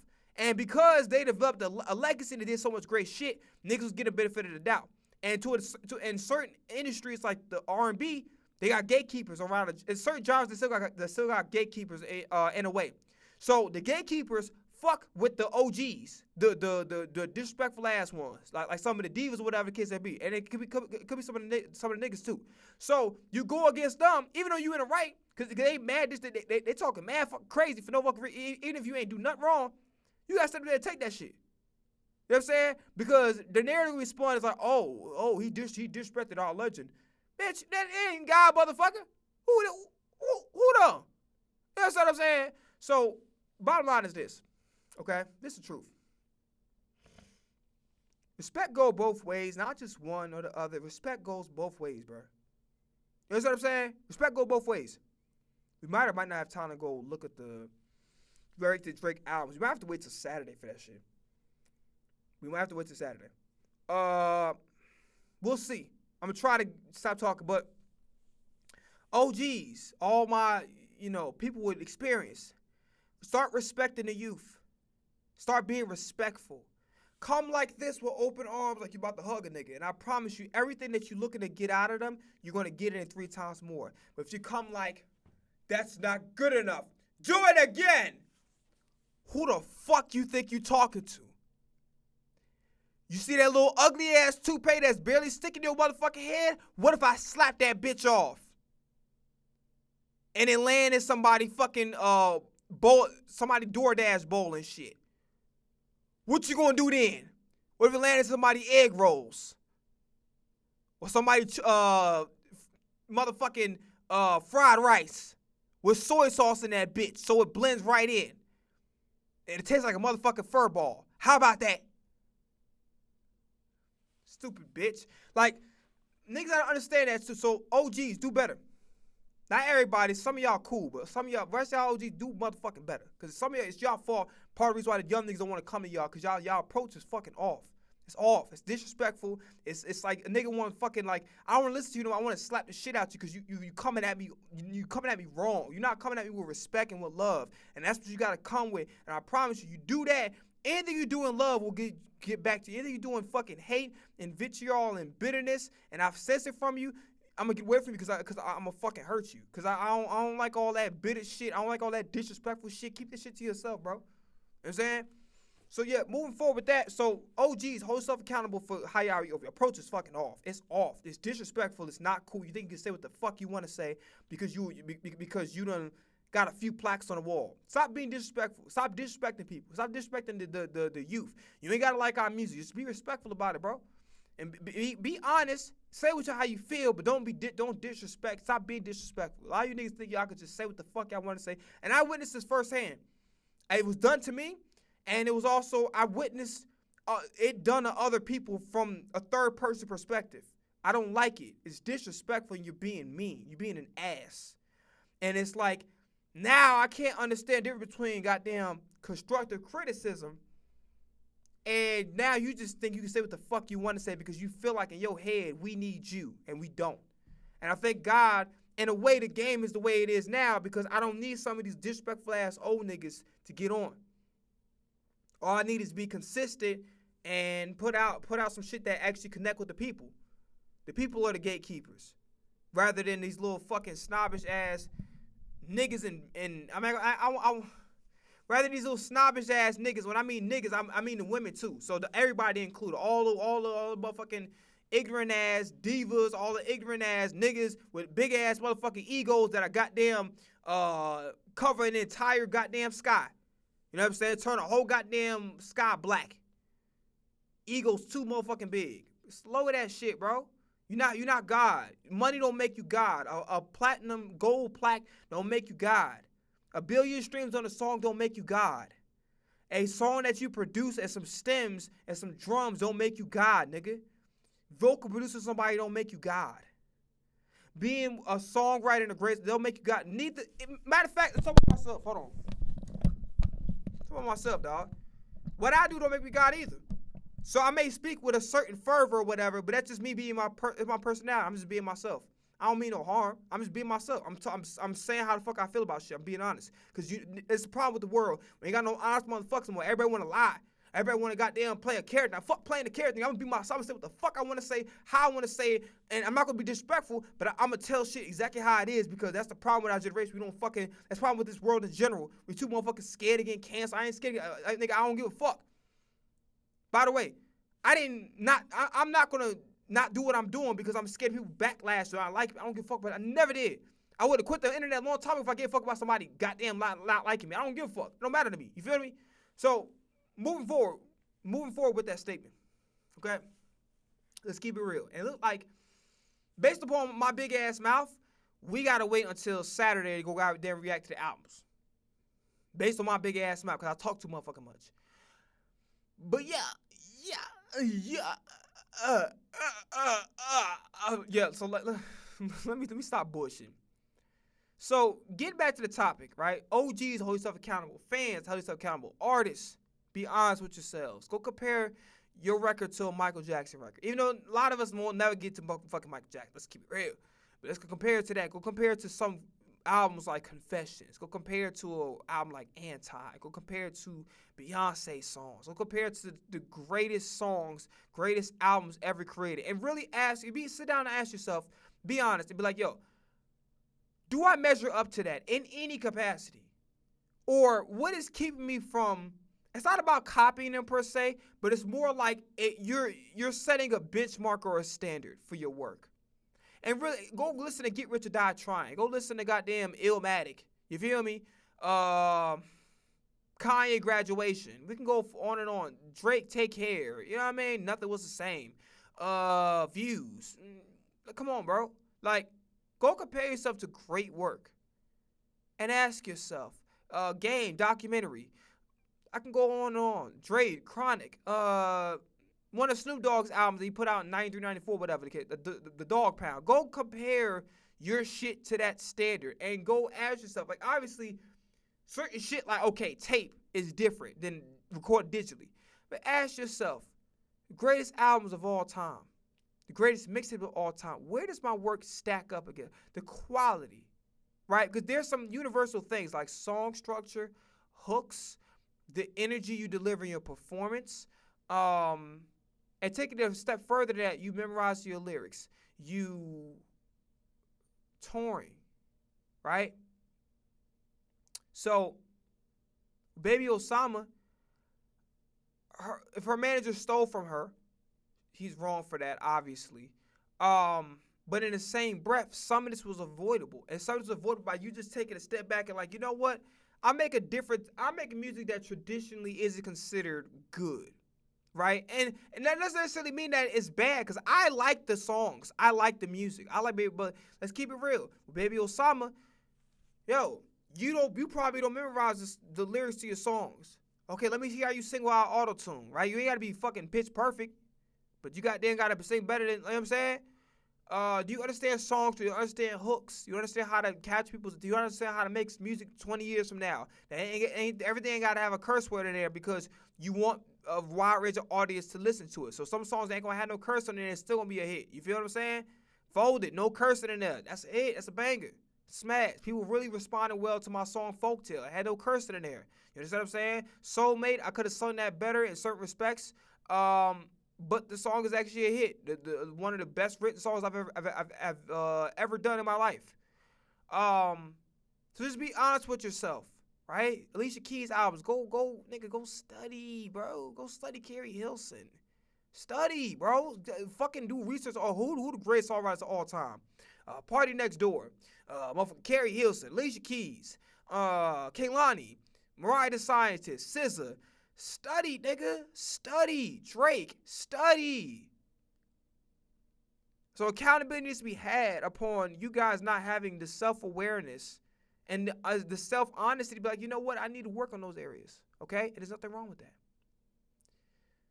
So the game is fucked up for the multitude of reasons that I just said. And as far as Baby Osama is concerned, she has to own some accountability as far as like the reason why she's not making enough money to even like be able to somewhat, again, marriage is stealing, that's not cool. It don't matter what level you at. You know what I'm saying? I'm going to say allegedly because I can't confirm it. I don't want to get sued. You feel me? But this is what I will say. Be honest with yourself. Be honest with you about your music. Could it be better? And the answer is yes. Go work on that shit. Because now, oh shit, you memorize your lyrics. Oh shit, you got stage presence. Oh shit, you got a song that's a hit with no cursing. Oh snap, you understand how to write a hook. You understand how to speak in universal topics that people can relate to, that touches people's soul, that has substance. Oh snap. Now, only thing you gotta work on, only thing you gotta fight against now is just colorism and all the prejudices of the gatekeepers that's above. But once you get that, once your shit is together, and your shit is comparable to that of a SZA's, even though it's different genres, but you understand what I'm saying. We're talking about the overall quality. Oh shit, doors open up. I get to level up. You know what I'm saying? Learn the business, right? Some people don't even fucking know what the royalty, like, read your contract. It ain't like back in the day with Eazy-E and them, with TLC. Of course, they're going to get fucked around. The information wasn't available to them. All they knew is that they had a dream and they had talent. That's it. And they had a nigga that thought that, oh shit, what you call it? Goddamn, this person can help me. This person got money, whatever. So, of course, they was going to get fucked over because their information wasn't available. But and if we talk about the 2020s, with the internet, no excuses. You get fucked over. I don't know when she signed a deal. But if it was in the 2020s, ain't no excuses. 2018, no excuses. 2018 and up, you get fucked over, it's your fault. It's your fault. It's your 2018 and up, minimum, it's your fault. 2018 and up, if you got a fucked up record deal, it's your fault. Because you didn't read your contracts. You didn't even go talk to a fucking lawyer. A lawyer independent of, it's your fault. Your fault. Because at least you can fucking do is goddamn send your goddamn contracts to your lawyer and go determine what's what. Do the research, nigga. What's that motherfucking book right now? It's a book I've been reading recently, like the last month or so. It's called Everything You Need to Know About the Music Business. I think about Donald Passman. I think his name is. I'm probably fucking up his name. If I did, I apologize. You're reading that book, the latest edition. The book's been out. Read. And by the way, last thing before we just move forward completely, because we've been talking about this topic way too fucking long. Last thing before we move forward completely. Read. Please read. It's important. It's a life skill. Read. Read a book, read a book, read a motherfucking book. You remember that, the OG, y'all remember that shit? That feels so fine. Put on some deodorant, brush your teeth, brush your goddamn teeth. Read. It helps. So niggas can't scam you. So you don't need a motherfucker to try to tell you, like, oh shit, something ain't right, because I can read. I know certain legalities, some terminology might be changed around and different depending on certain contexts. Read.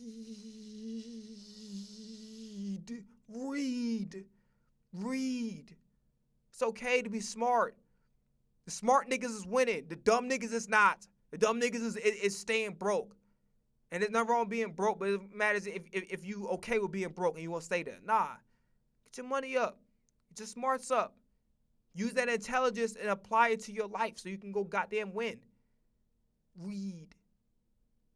So you can be smart. So your vocabulary, your songwriting can improve. Read books, motherfucker. Not cat in the hat, not green eggs and ham, nigga. Read. So you can get smart. So you can know what a motherfucker trying to play you. Read. So your music could be better. So you could talk about more things. Read, nigga. Read.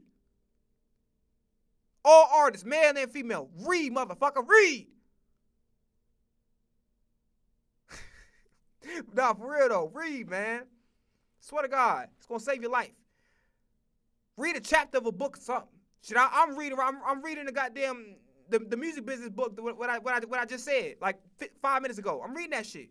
Read. Expand your vocabulary. You get sharper with your mind. You ain't plugged into this motherfucker all day. You know what I'm saying? Type shit. You feel me? Was there another topic I wanted to talk about too? I think I covered everything I wanted to say. Let's get to this Eagles shit, man, because we've been goddamn. Let's get to this Eagles shit, dog.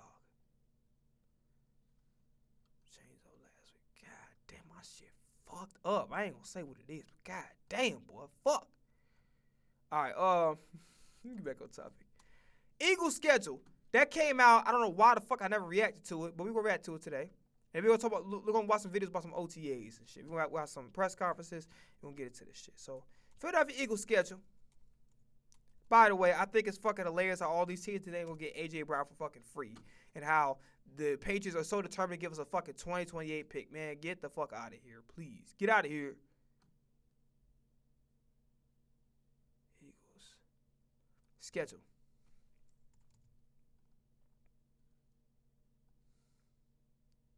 So the schedule came out. I was not able to. Okay, we gotta get this shit is just confusing me, bro.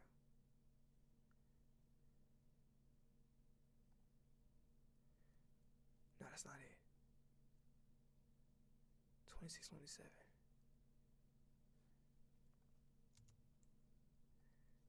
How was that not the first thing that popped up? Like, what the fuck?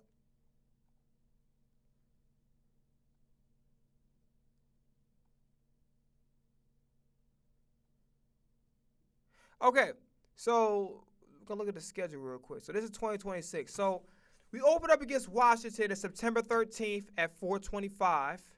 Okay, so we'll see what happens with Jaden Daniels. I don't know if they even got a running back. I don't remember. We got Tennessee, who got Carnell Tate from Ohio State. Their defense is actually they did a really good job beefing up their defense. So we got them on the second. We typically do well against them. We'll see. Robert Saleh over there. Got September 28th on Monday Night Football in Week 3 in Chicago. You know what I'm saying? Chicago. He said, I ain't buying this beat. He said, fuck out of here. Pay your producers, man. Like, all artists, stop fucking scamming your producers. Be nice. Do the right thing. Pay your fucking producers. Like, all jokes aside, that was the line was funny. And I actually liked the song. I don't know why the fuck he took it down. He had to, probably, because he paid for the beat. But I like this song. Realistically, my nigga, pay for the motherfucking beat. Do right by the people that you work with, please. Everybody. I don't give a fuck if it's this fucking stage manager or a nigga handing you some water. Do right by the people that work with you, bro. All right, week 4 against the Rams. We faced the Rams. I don't know. I ain't gonna lie to you. Much the Buccaneers are scary at times. I actually like facing the Buccaneers every year. I don't know why they put them niggas back on our schedule, bro. All right, we got week 5. God damn, we ain't got no bye for a while. Shit, we out by week 10. We got October 11th, we got the Jaguars in London. October 18th, we got the Panthers at week 6 at 1 o'clock. I gotta wake up early. I fucking hate the London game. I don't wanna go to sleep, bitch. Damn. I ain't gonna be able to stream that shit though, but we'll figure it out. October 26th, Monday Night Football with the Cowboys. They ain't got no mercy on our ass, boy. On week 7, that's the first time. Week 8 is gonna be our last meeting. Sunday Night Football with the Washington. Well, watch my black ass doesn't goddamn nod off and shit. Week 9, we got the Giants for the first time at 1 o'clock on November 8th. Week 10 is our bye, like I said before. Week 11, we got the Pittsburgh. I still can't believe Giovanni Bernard went that fucking like, bro. Pittsburgh's so lucky. I shout out to Aaron Rodgers. He finally came back, and then Josh Jacobs had a situation with the domestic violence shit, but Charles got dropped. I don't want to speak on that because one thing about them cases, unless I know all the fucking facts and they're confirmed, I don't speak on shit like that. Because I seen firsthand how the shit play out. Niggas rushed to go blaming the nigga, and the nigga ain't really do shit. It was something else. Same shit happened with Xavier Worthy and so many other people, so I don't want to rush to no conclusion. Now, if he did what he did, he wrong as fuck, okay? He wrong. But if he didn't, I prefer not to even speak on that shit, to be honest. I don't speak on domestic. I don't like speaking on that shit because I know 99.9% of motherfucking time, the nigga is at fault. Even if he didn't do nothing. Simply fact, like, goddamn, I'm pushing away so she can stop fucking beating the shit out of me. Nigga, I'm, you know what I'm saying? Nah, I know how that shit go down already. I'm not, Thursday Night Football, week 12. I fucking hate they goddamn streaming platform. They probably ass. But they got a good one. I ain't working on that. You a motherfucker out your mind. Oh, that's Thanksgiving. Oh, shit, that's Thanksgiving. I forgot that we had Thanksgiving game. So we got Arizona. Josh Sweat wants to trade. I don't know if we got room for him, though. Because that's going to fuck with Nolan Smith and Jalen Hunt's time. I be want Josh Sweat back. I don't mind, but, like, it's going to fuck with some of the guys we already got on there. So we can't. In my opinion, we can't. Colts, December 13th, 1 o'clock of week 14. We'll see how that works out. See if the Colts the Colts is fucking. They don't know what the fuck they do. I don't know. Like I said, Ursay daughter, whatever her name is, I don't know what the fuck she's doing on that sideline. She fucking writing love letters to the goddamn head coach. I don't know. And if she married, respect to her, I apologize, but I'm keeping it real. I don't know what the fuck she writing on goddamn sidelines, but ain't nothing to improve the team. She fucking up that team. Whoever her or whoever the fuck is in combination with making decisions, they fucking everything up, boy. Week 15, December 19th, we got the Seahawks. I'm about to say the Patriots. Fucking dumbass. Week 24, this dumb motherfucker. Week 16, we got December 24th, the Texans. Week 17, we got the 49ers. I wish we had them motherfuckers early. We got the Sunday. I wish we had them motherfuckers early because them niggas like talked a lot of shit. Wish you had these niggas like within the early weeks or whatever. Week 18, the Giants. Okay, so that's our schedule. I feel like let's see. Let me make my predictions. Washington, I know we could beat. I think we can win against the Titans. We might win against the Bears. I'll say we'll lose that one. Chicago will be our loss. So we're 2-1. I think we could beat the Rams, 3-1. Definitely beat the Jaguars, 4-1. 5-1, we could definitely beat the Panthers. Bryce ain't know what kind of Bryce are you gonna get? 4-1. Dallas, Monday Night Football. Where is it at? Is it at Dallas or on the road? Because if it's at Dallas,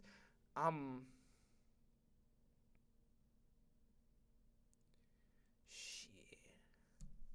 Let me see something. Because if it's at Dallas,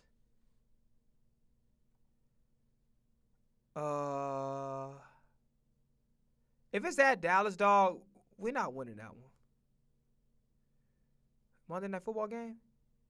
Yeah, that's going to be our L. We never win in Arlington, ever. I remember the last time we fucking, like, when everybody's healthy, we never win in Arlington, ever. It's always some bullshit to why we don't win. So I feel like we're going to lose. I hate to say it, we're going to lose. So I say 1, 2. We can beat the Bears, but you never fucking know, bro. So I'm going to say 1, 2, 2-1, 3-1, 4-1, 5-1. We 5-2. Is that Arlington or Philly? It's in Philly. Okay, cool. It's in Philly. So I say we're 1, 2, 3, 4, 5, 6. 6-1. 7-1. I think we can sweep Washington. 7-1. 8-1. Bye.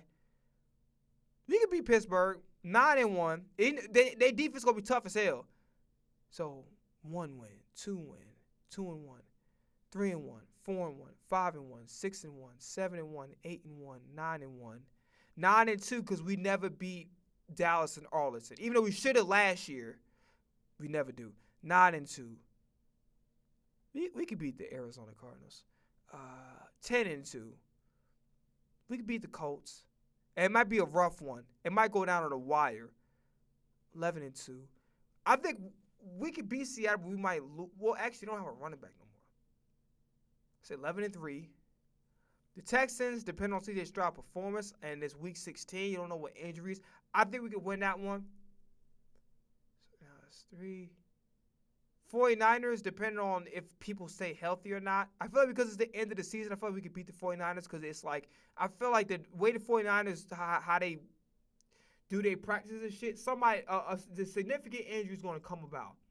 And I don't wish to injure nobody, but knowing how the 49ers are, they always got some significant-ass injuries towards the end of the season. So I feel like we can win that one. So I just see our loss coming. We're going to lose on Thanksgiving. for sure. We never beat Dallas and Arlington ever. We're gonna lose. If we don't, awesome. Fuck the Cowboys. You already know how I feel about that. But we might lose in Arlington. I think we can lose to Seattle, and we lose to the Bears. So I feel like that we got a 14-3. We can win. We can literally be number one in the whole NFC.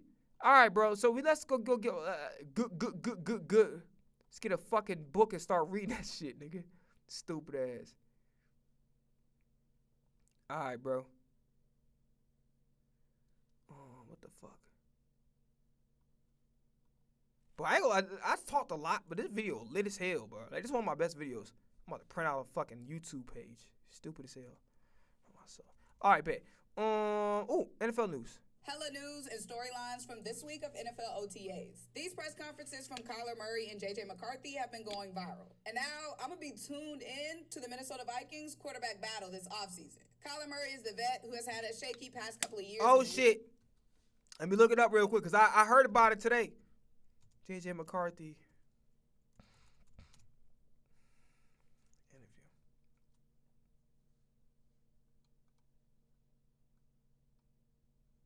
They got some shorts? Some shorts. I bet.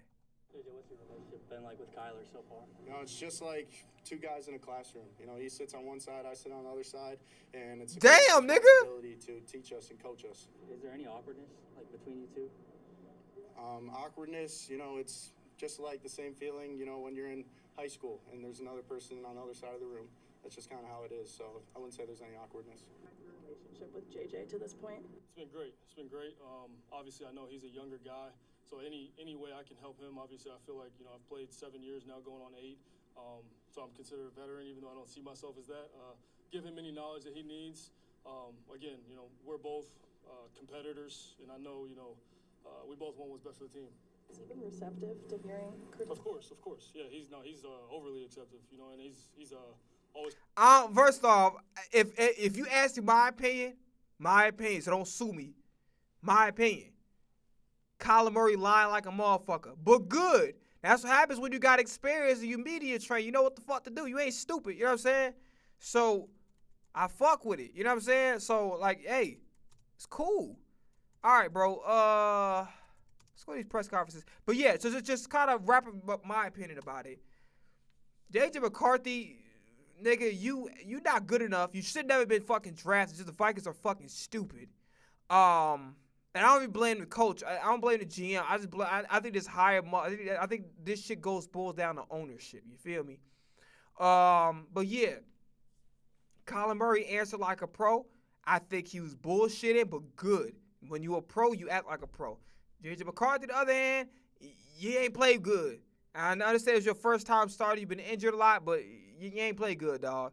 So you doing this, you do cause the devices within the team. Not the best look right now. All right, bro. Let's start the Sean Mannion journey. It's the first time I heard him talk. Suffering in silos. AI came along, and my engineers, designers, and PMs. So when you come in here for the first time and damn, boy, everybody like for Patullo fight with that shit now. His ass, he's like, motherfucker, stay your ass down, sit down, bitch, sit down. Oh. How does that process work? Like getting to know a guy, what he likes to do. How did you kind of navigate that? Yeah, you know. Hey, by the way, I'm not mentioning what I thought about the Jalen Hurts, about the uncoachable. I talked about that dead ass. Maybe the last time I streamed, or maybe before the NFL draft, I spoke my piece already. The video's already up on YouTube. I spoke about that shit. I'm not rehashing it. Like, it's obviously bullshit. The report is bullshit. Hey, like just make it a one-sentence summary. You got a guy that's a hard worker, went as far as to contact the former defensive coordinator that was a rival for advice. Still working with the quarterback coach that he used to fuck with under Nick Saban, under Lincoln Riley. You can't be with Nick Saban if you can't be coached, my nigga. It was starting for an extended period of time. So if you ain't coached, you ain't playing with Nick. Like what I'm saying? And also, he don't like the play call that's going on. And he clearly didn't like Patullo. So all that non-coachable shit, nah. It's bullshit. That's just Kevin Patullo trying to snitch to save his ass. The Sirianni ass, you ain't off the hook either, nigga. It's part of this really overarching shit is really your fault. Jalen ain't absolved from all the blame. he definitely got to get his shit together, be more consistent. I seen him trying to improve last year, so I respect him for that. But realistically, he didn't like fucking Kevin Tullo either. You know what I'm saying? So, bro. So, honestly, the report's bullshit. I think it starts really just connecting with him on a personal level. Get to know him, get to know kind of what his interests are, what makes him tick. And then once you start to kind of get to know a guy on a personal level, I think the football connection becomes pretty easy. It's been a great process with Jalen. He's been a pleasure to work with, and really since I got the job, being able to connect with him on a personal level and then on a football level has been great. What do you want the identity of the offense to be? Yeah, I mean, I think the biggest thing we want our offense to look like is we talk about. Oh, just in case I didn't mention it, he's the son of a teacher and the son of a football coach. It's bullshit. Come on, man. Play style a lot. Playing with great effort, great physicality, being great teammates. So I think it's when you turn on the tape, what does the Eagles' offense look like? Those are the things we really want to stand out, just as a broad strokes. What was the interview process? Made about the type of scheme you might run, but I was wondering how you my boy for it, man. What scheme you believe in versus what you think is best for the players you have on board. Yeah, obviously there's things I believe in, and there's things that schematically I have a background in, but ultimately it's going to be a blend, and it's constantly going to evolve, and it's all with that exact goal in mind that you just said, right? It's about maximizing things for the players. How do we make the Eagles the best team we can be? How do we make the Eagles offense the best it can be? And how do we put all of our players in a position to really, really succeed and maximize their strengths? How much of a learning process is it going to be for Jalen? Because he's had a bunch of different coordinators, obviously, during his career. Like, is this kind of starting over for him again, or what's that like?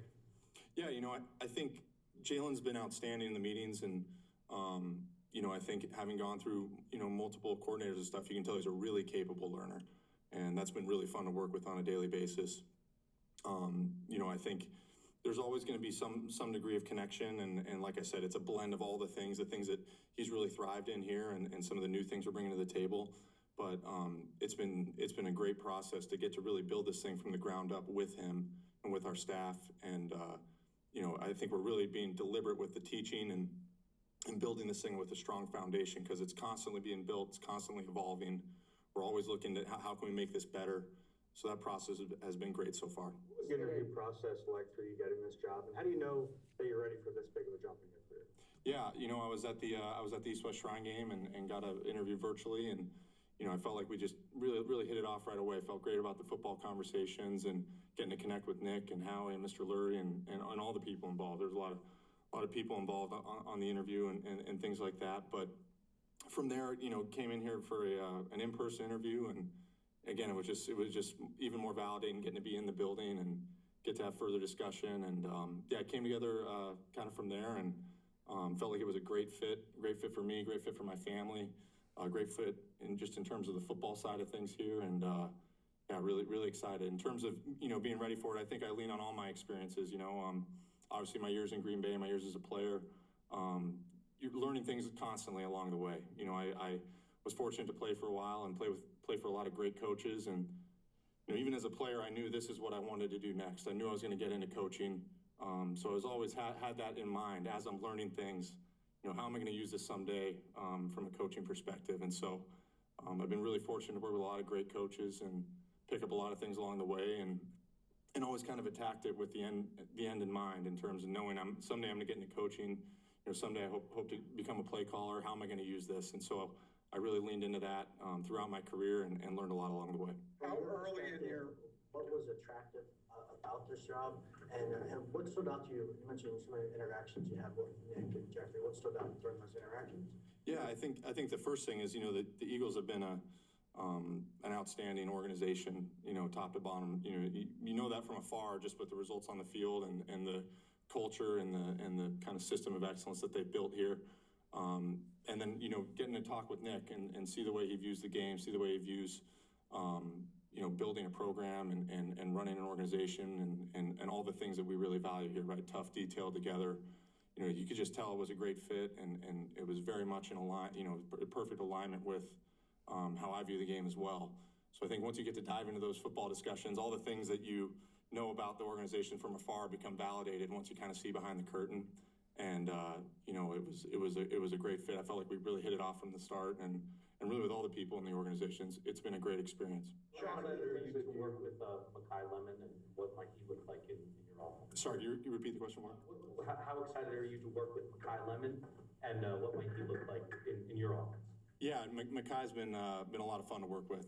Really excited to bring him on board, and you know, I think the way he works at practice is really impressive. You know, he's a tremendous young talent, but even just out at practice, you can see he practices really hard. He studies hard. He really takes a ton of pride in all the little details, and yeah, that's a sign of a true pro. You know, and he's just getting started on that journey. But with his degree of talent and the way he's been working, you know, I really think he's going to do a lot of great stuff for us now and in the future as well. His development's going to be great. But really excited about him. You know, all the things we saw at SC, right? Catches the ball really well, good after the catch, plays with toughness. You know, that's something that Nick really has built this program around. It's something that I really, you know, resonated with me, and Makai's a good example of that. And like I said, the way he's wired out of practice, you can tell you know, he's going to be a great player, and we're excited to have him. Sean, what made Ryan Mahaffey the logical choice to step in and coordinate the run game? Yeah, you know, me and Ryan obviously have worked together, and I think some of the things that we're bringing, Ryan has a background in, and his background is unique, right? He's been with the offensive line for a lot of time. He's been with the receiver group, and ultimately, you know, our run game, our whole offense as a whole is a collaborative process. It's really being built by all of us, and Ryan's a very detailed guy. He understands this. He understands the schematic elements. He knows how all the pieces fit. You know, having worked with the blocking unit with the offensive line, having worked with the receiving group, because we all have a hand in the run game. And you know, he's a tremendous teacher, detail-oriented. He's going to be a great fit for that role. Vic had mentioned you were interested in getting Chris Cooper to be the offensive line coach. What stood out about him? Yeah, you know, I first was with Chris as a player when he was in Minnesota, and you could just tell he's a great teacher, detailed. You know, obviously has a very unique background, having played a long time in the NFL. I think the way he's going to be able to connect with all of our players, you know, especially a veteran group of guys. And they got some big ass shoes to fill. And just cause he a big motherfucker don't mean he can fill them. You feel what I'm saying? You feel what I'm saying? Now, Stoutland may wear a smaller shoe than that nigga, but it don't mean that the other dude can fit him. And out of all the coaches, I'm not concerned about the run game dude, because I actually like Green Bay run game for the most part. And I think he's a tight end coach too. And then Sean Mannion, I'm concerned, but then I'm gonna give him a chance. The Eagles fan, this other nigga right here had no results with Minnesota, 0. Not saying Minnesota had the best offensive line. They always had struggles, but this nigga didn't make that shit better. So out of everybody, I'm concerned about that nigga. Guys, you know, with our group specifically, it's gonna be a great fit for us. But he's a great teacher, great communicator, really good at, you know, coaching the fundamentals. Understands, you know, a wide variety of scheme and some of the things that we want to do. So he's been a great fit, and really excited to have Coop on board. You know, I could tell, you know, when I first met him, I was like, this guy really knows football. He really knows how to teach, and he really knows fundamentals. And ultimately, you know, I'm a big believer. Coaching is teaching in its truest sense, and I pride myself on being a good teacher. And I think, you know, you asked about Ryan, you asked about Coop. You know, really all the people that we have on staff, I really feel great about our group collectively, because it's people who know how to teach, are detailed, they work hard, you know, and they're great high character people.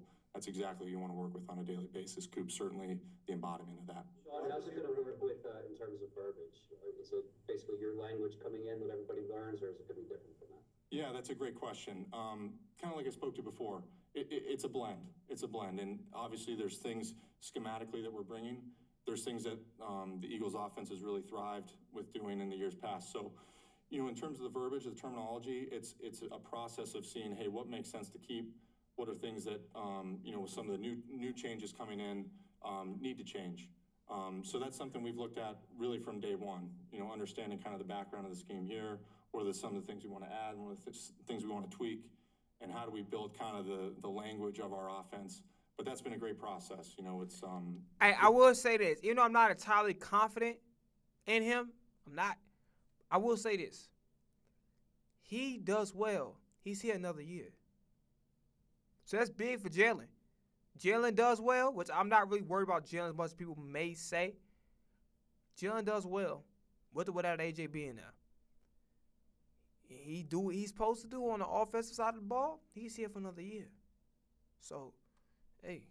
There's elements that are new, and there's elements, that will remain in terms of terminology. But that process has been a lot of fun because ultimately, like I said before, it's all about bringing something to the table and then how can we continue to make it better? How do we continue to build it, streamline things? And that's really the whole process of the language of the offense, is really a good example of kind of where that takes place. What is your evaluation of Jalen's skill set and how it's going to lend itself to the scheme? Yeah, Jalen's been awesome.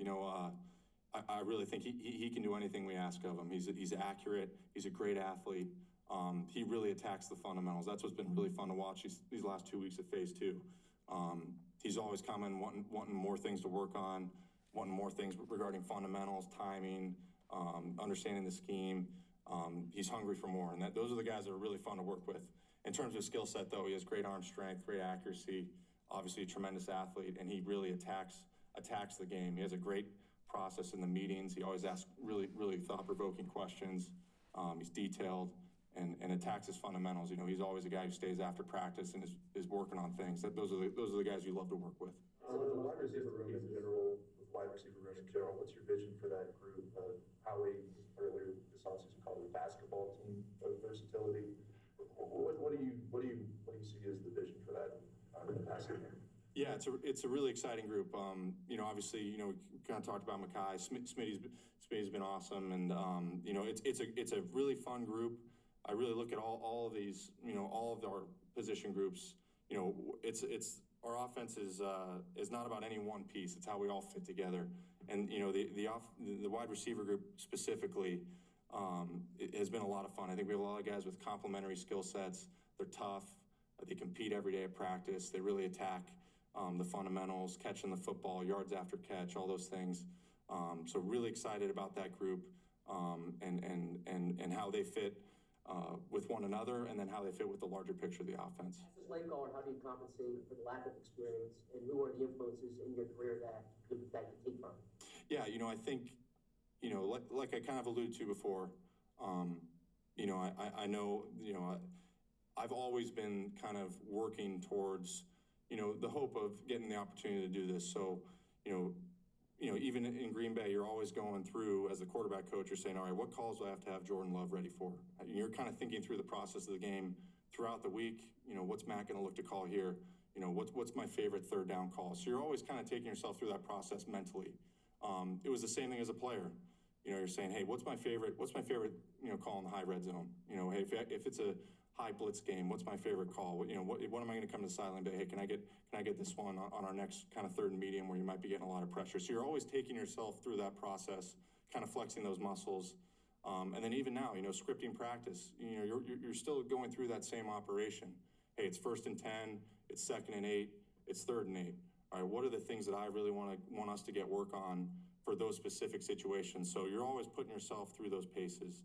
And then, your other question about some of my influences, I think it really, for me, starts with my dad. My dad was a longtime high school football coach, been around the game my entire life. He's a teacher. My mom's a teacher. You can kind of hear me talk about the teaching influence a lot when it comes to coaching, but just the drive, the work ethic, the relationships with the players, the commitment to fundamentals. My dad was a huge influence on me there. My college coach, Mike Riley, longtime coach at Oregon State, just a great leader of men, great communicator, and then obviously, Matt LaFleur. He gave me my first job in this league, and I'll always be grateful to him for that. I learned a ton from him as a player.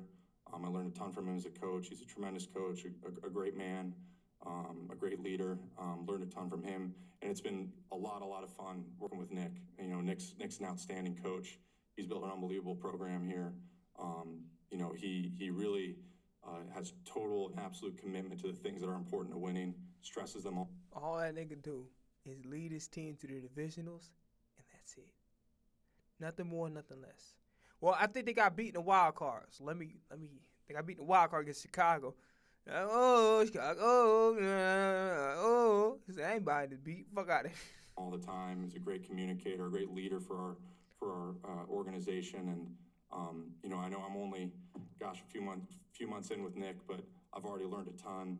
and I can't wait to keep learning from him because he's a tremendous resource for me. He's a tremendous leader of this organization, and it's been. Hey, if I ever get blessed and somehow, some way I blow up, I'm gonna find out who that person is, and whatever that beat he took, somebody gotta go find a dude. I'm buying the beat, and I'm clearing it just so I can hear that song forever. Cause that shit was fire. I don't care what nobody say. Great so far, and it's gonna be great moving forward. A lot of the players and coaches that have worked around you during your playing career as a coach talk about the importance that you put on footwork for the quarterback position. I guess what is it about the system that you're installing that makes footwork so key, and what are some of the other fundamentals for the position that you really harp on? Yeah, it's a great question. I think, the quarterback position, there's so many things that go into it, right? And you asked about footwork. I think everything has a predetermined timing and rhythm to the play. And I think it's really installing a scheme that has proper timing and proper rhythm in terms of how the different elements involved in the concept work with one another. So making sure that the timing of one route marries with the timing of another route. And then you train the quarterback to really understand that and listen to his feet. That's something that we talk about. If your footwork is sound and your rhythm's good, it's just going to feel like the ball wants to come out, right? And then if it's not, then you move on. And so those are all the things that go into training quarterbacks. But it really starts with the schematic element. How do we make sure all the different route distribution, timing, you're you're moving people around, but how do we make sure that the timing of the play is sound? And then how do we train the quarterback to understand what that timing is and how to best operate within it? Sean, you mentioned Jalen can do everything with his skill set. He's been a really good running quarterback throughout his career. Not as much last year, that number went down. And you envision using him next year. How important is it for you to get him back to being a threat in the running game? Yeah, Jalen has a unique skill set in that way. So that'll certainly be a part of what we do. But we're looking, again, at all areas as an offense to really attack defenses on a weekly basis. He is uniquely skilled in that way. That will be a part of it. But it won't be the only part of it. Again, it's going to be a system that we're building and constantly looking to add, evolve. How do we tweak things? How do we make it better at all times? That's certainly something that he's done a really nice job of. It's something that makes him unique and makes him such a unique talent. So it'll be a part of that. And on all the other parts of his game, too, we're going to lean into as well. The work ethic, Sean, in talking to some of the guys you've been around, they all sort of talk about you're one of the hardest workers they've ever been around. How much of a point of pride is that, and where does that come from? Yeah, that's a very high compliment for people to give me. It's something I've really prided myself on my whole life. And again, talking about my dad as an influence, he's a tremendous hard worker.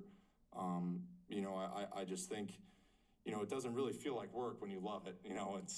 This is a tremendous opportunity. I'm so grateful to Mr. Lurie and Howie and Nick for trusting me with this. And I'm going to attack it every day with relentless effort and energy and positivity. And, it's one of those things that when you really love football, which I absolutely love football, it doesn't feel like work and the hours don't feel long because you really enjoy what you get to do every day. It makes it a lot of fun. You mentioned your dad. I think I saw a story where he might have been 7 years old or something. You went to one of his games and you kept notes on a legal pad and showed them to him, and then gave you the legal pad years later. Is that true? I mean, give us a few more details about that incident. Yeah, that's funny you mentioned that. My dad, as a high school coach, you'd go and he would go and watch his next opponent if they had maybe a summer passing league tournament or something, and just see what they were running. So he would always keep notes on a yellow legal pad. So at some point when I was a kid, I must have been 6 or 7 years old. I brought one and I was taking notes and drawing plays, and then when I actually got my first coaching job with the Packers, as a gift, he framed it for me. So I still have it in my house. It's pretty cool. The scheme has evolved since then, I will say, but it was a really cool, special gift that he kept. And now, with my kids, I'm keeping everything. I'm keeping all that stuff because it was really special for him to keep that for me. And hopefully one day I'll have a chance to pass it on to my girls or to my son. You mentioned some of the coaches. Yeah, I can tell you getting emotional with that. I ain't gonna lie to you, man. I like what he's saying. Now, granted, I need to see them actually the words, but basically, this dude is a football nerd, and I like it. Like it. Not from baseball people, so I'm listening to him talk.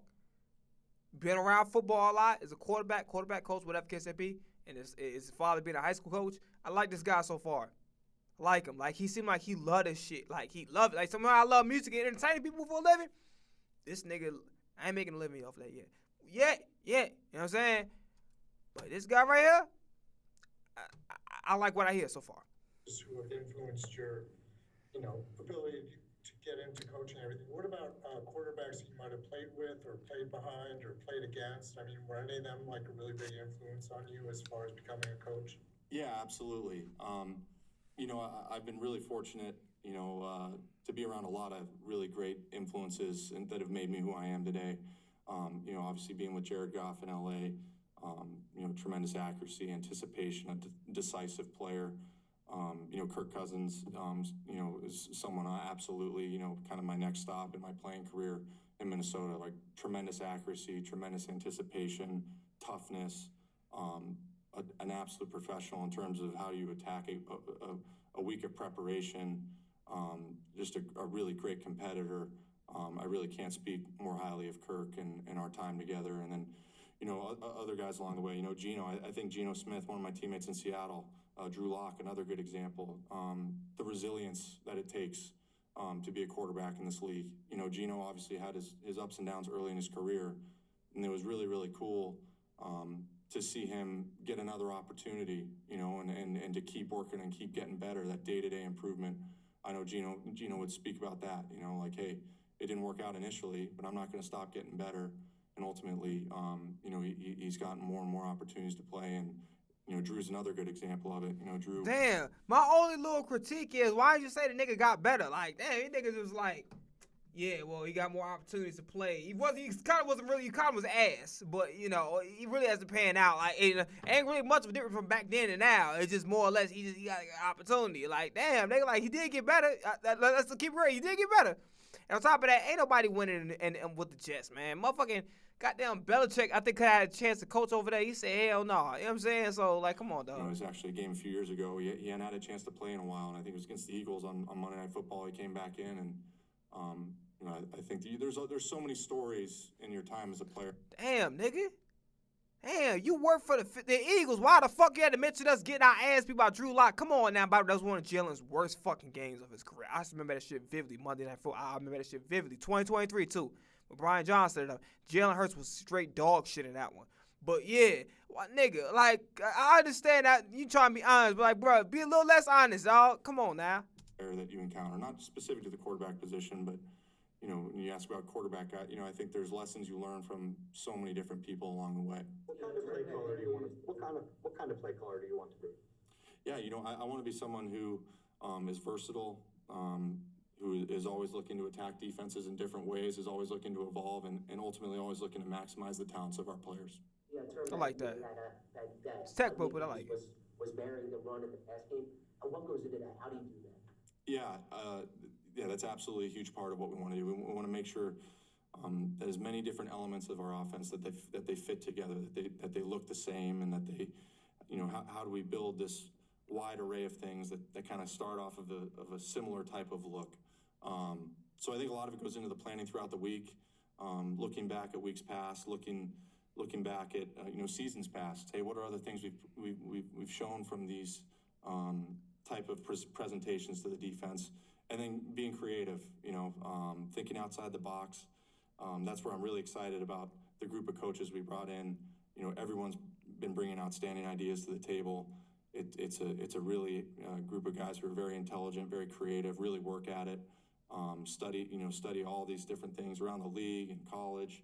So again, we can always look to add new elements, but the piece you spoke about of marrying the run game and the pass game is critical to our offense. But it's been a really fun process leaning into that as we're building this thing. With your background with zone blocking schemes, how is that going in terms of applying that to an offensive line that has size and has been doing vertical in a lot of ways?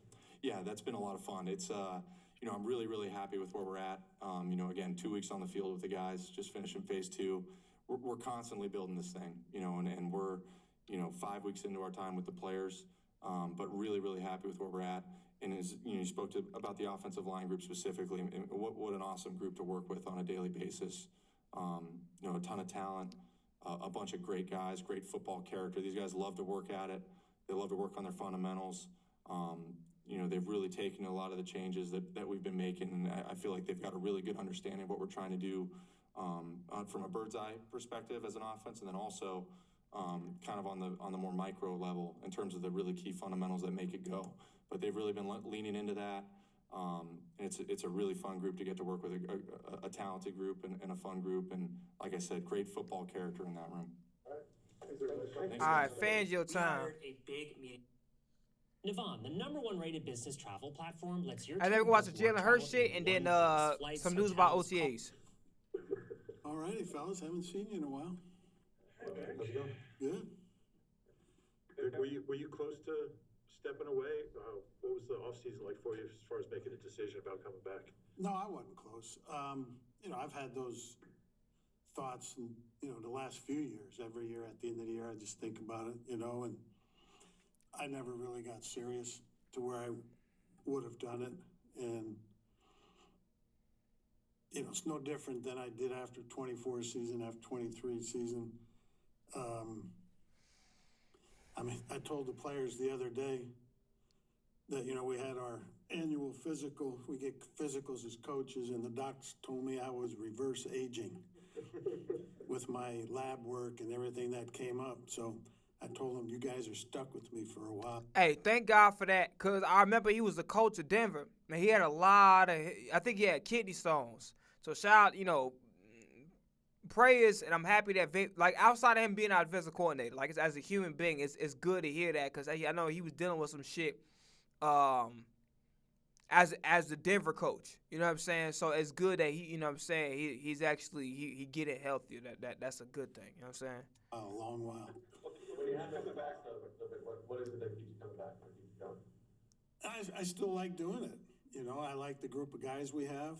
I would too, shit. I still like the challenge of the job. Work for a good organization. Really, it's just something that I think you'll always think about at the end of the year. But in the end, I didn't come close to doing it, and I really don't foresee myself doing it. I'm good for 2 years, at least. Jonathan Grenard, you've seen him from afar. What have you liked? He gonna be very interesting, bro. Because he came off an injury low key. He'll be very interesting. For sure. Liked about him? That he's been a good pass rusher. He's been productive in the rush. He's had years where he's had good numbers sack-wise. But like we always discuss, pressure on the quarterback is also important. And he's been able to do that throughout his career. I think he's strong on the edge. I want to hear this dumb shit real quick. Hold on. There's someone uploading my VOD onto Twitter? Someone said that there's someone uploading my VOD onto Twitter? Is that what you said? If you could send my mod the username, I'll send them a cease and desist. Or you can give them a heads up for me.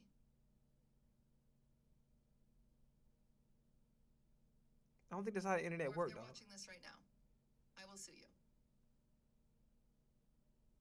Quite literally. I'm not afraid of doing that. That's not. I don't think you could do that.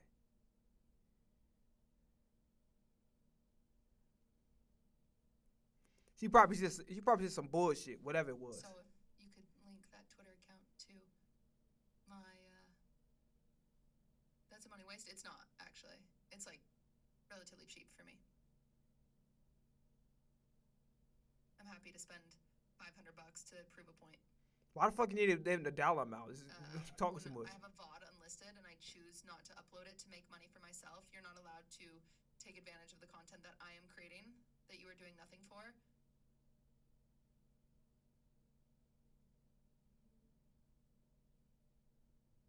Without my permission. Why she take all day to say that shit? Permission, but again, let me know the second you have that Twitter account. And it over to my lawyer right now.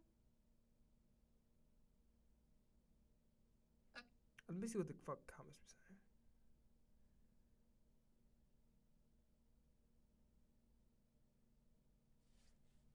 Versus the run game. So we're excited to have him, but I think there's a lot of good there. Oh, Reed Bull and the other big addition. What do you see from him? Yeah, I'm excited to have him. We looked at him during the middle of the season last year a little bit because they may have been interested in trading him, and we didn't decide to do it. And I didn't get too involved in the evaluation, but then when it came free agency time this year, and I actually sat down and watched him thoroughly, I was excited for him and kind of surprised that he was one of those guys that didn't get a lot of action for a long-term deal. And, so I was thrilled to get him. I think he's going to play good for us. What about his game were you excited about? Well, he's a rare guy in that you don't see many corners in the league that are 6'4". You don't see many that are 6'2" or even 6'1". And there's a reason for that. It's hard to find guys at those heights that can move and mirror receivers that are, hard to cover. He can do that for a guy his height. He can get in and out of Not breaks. against Ibuka. He obviously has good downfield speed. And his length is more of a... Hey, first off, Vlad, why you posting this dumbass shit? Man, would you let to your angel? Like, what the fuck? And I said the shit wrong, but I'm glad I said it because I don't know how much I'm supposed to say on here. But why you posting a fucking question like this first and foremost? Like, motherfuckers like, bro. And secondly, the poll is confusing as fuck. Because why is 42% of you motherfuckers keep the dads in the motherfucking home? That's all I got to say. Asset than a Play football, veteran niggas. Get some in fucking his toughness. case. Go box, nigga. So, Martial arts. I'm excited to have him. He's been here, since we started the offseason. Seems to be a great guy. He's into being here and really looking forward to working with him. What's your reaction to Nolan Smith speeding incident? Is this something where you reach out and talk to him about it? Yeah, eventually I will. But, Coach addressed it today. I didn't find out about it till this morning. So, but, yeah, we'll address it with him at some point. What's your view of the second safety spot next to McCooper? What's that? What's your view of the safety? It's open. I think Marcus is someone that will have put up good claim to it. In base, it will be Cooper. When we go to nickel and Coop comes up and plays nickel, it'll be Epps. We're taking a good look at Michael Carter back there. Who else am I forgetting?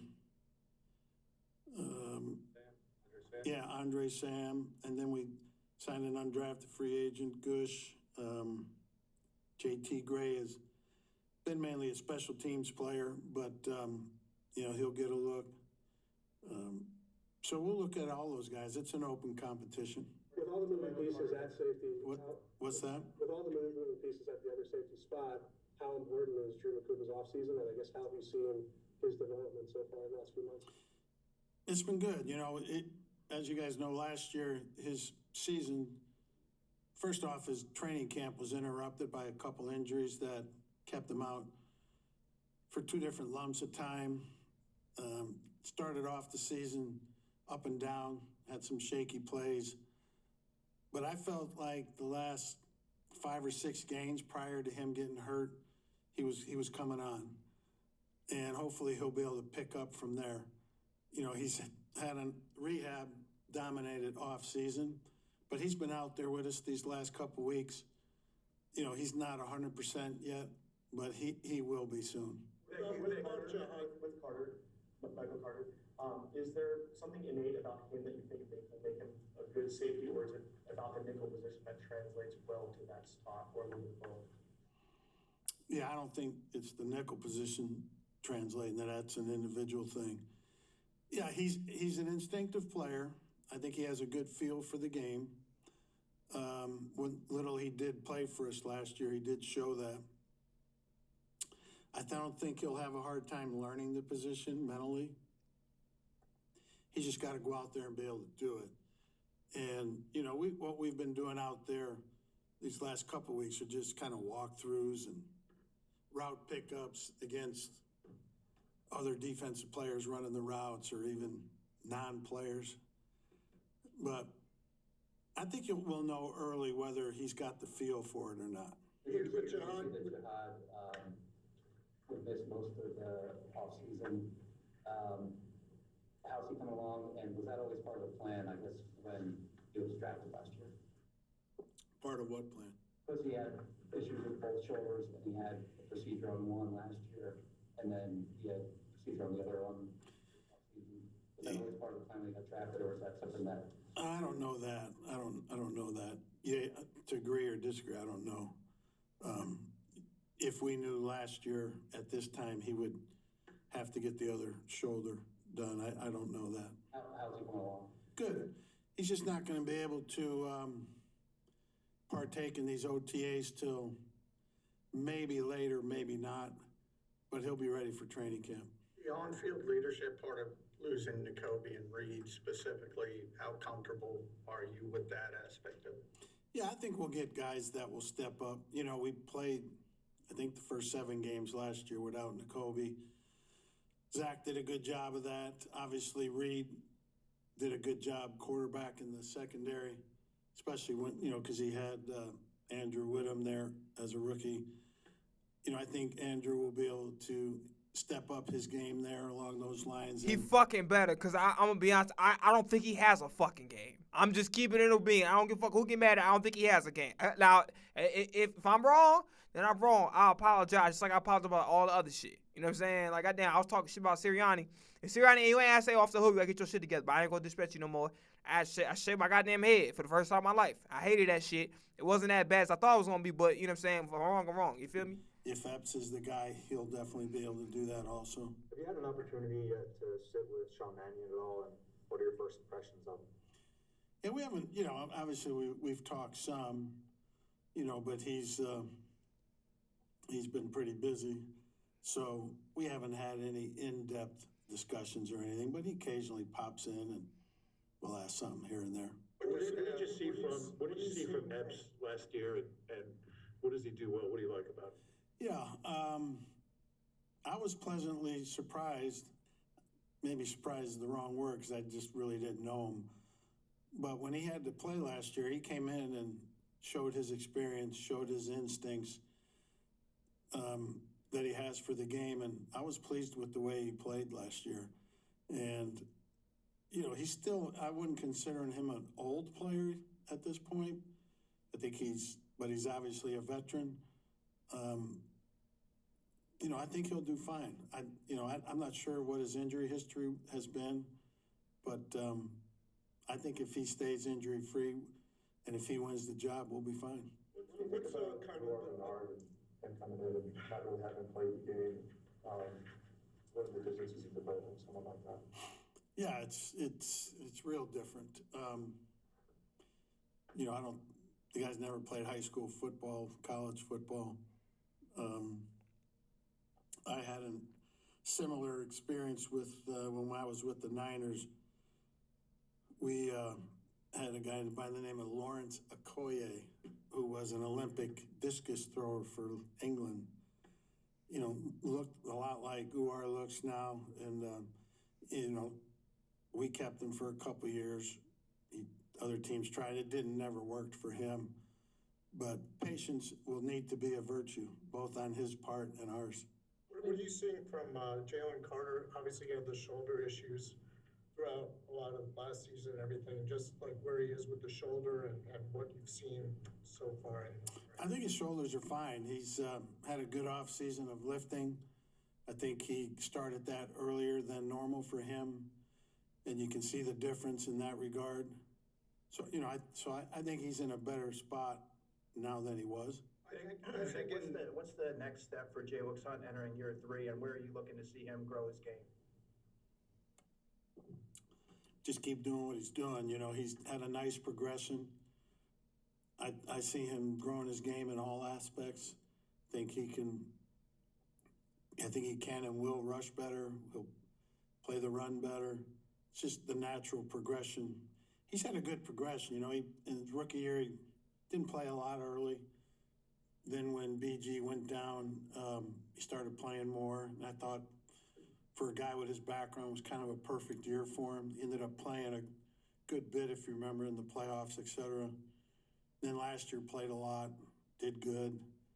Yeah, I think he's just ready to keep getting better and better. You had Chris Cooper on, I think, all your staffs in Denver. What did you like about him as a coach, and why did you want him around? Yeah, I didn't have a whole lot to do with that in that, he was a guy that Sean brought up that he would want to hire, and at that time I wasn't even most of the coaches weren't even in the office.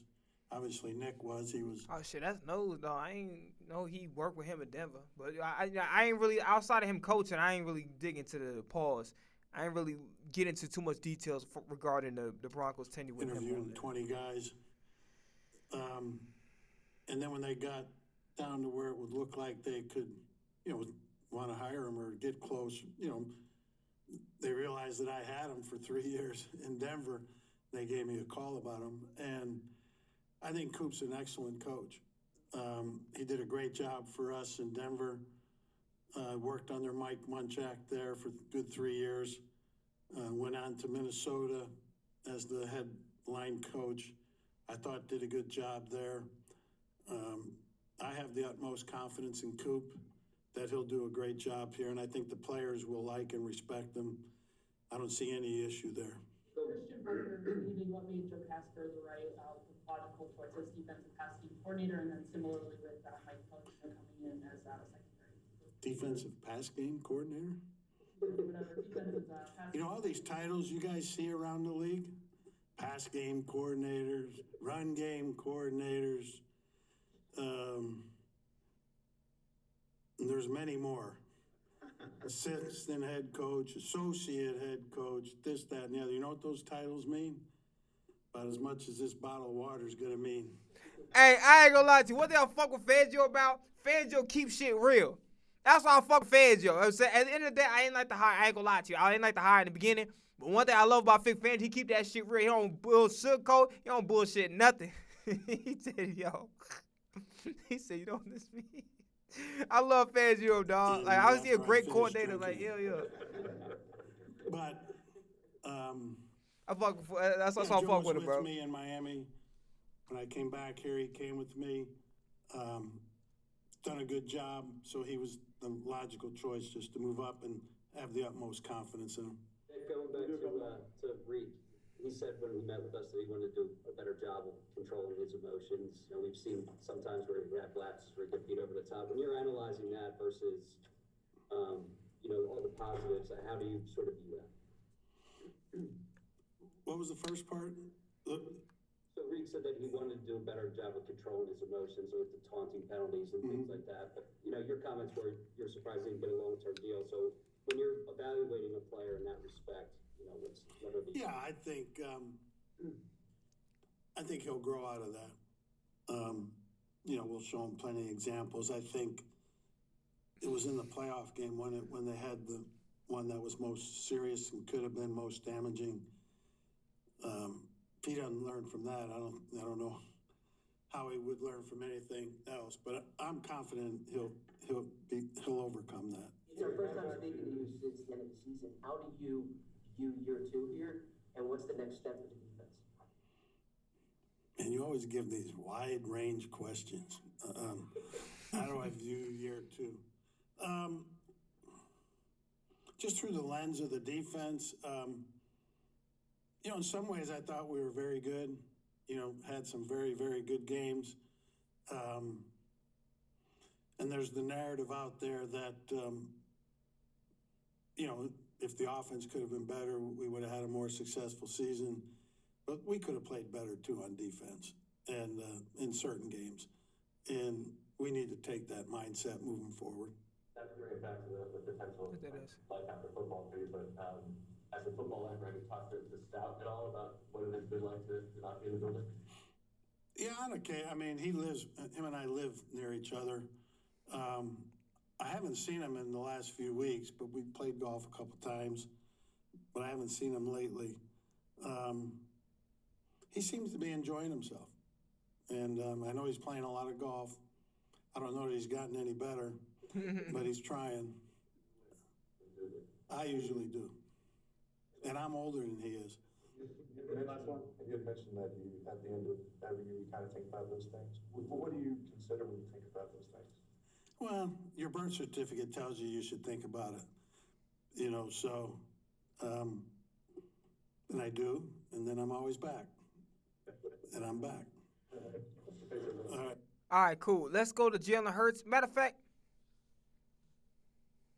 yeah, let's go to Jalen Hurts. It takes 90 seconds for this NASA-engineered AC cool down your room. It's smaller than a toaster, cools any room in 90 seconds, and uses just a fraction of the energy of a regular AC. How we doing?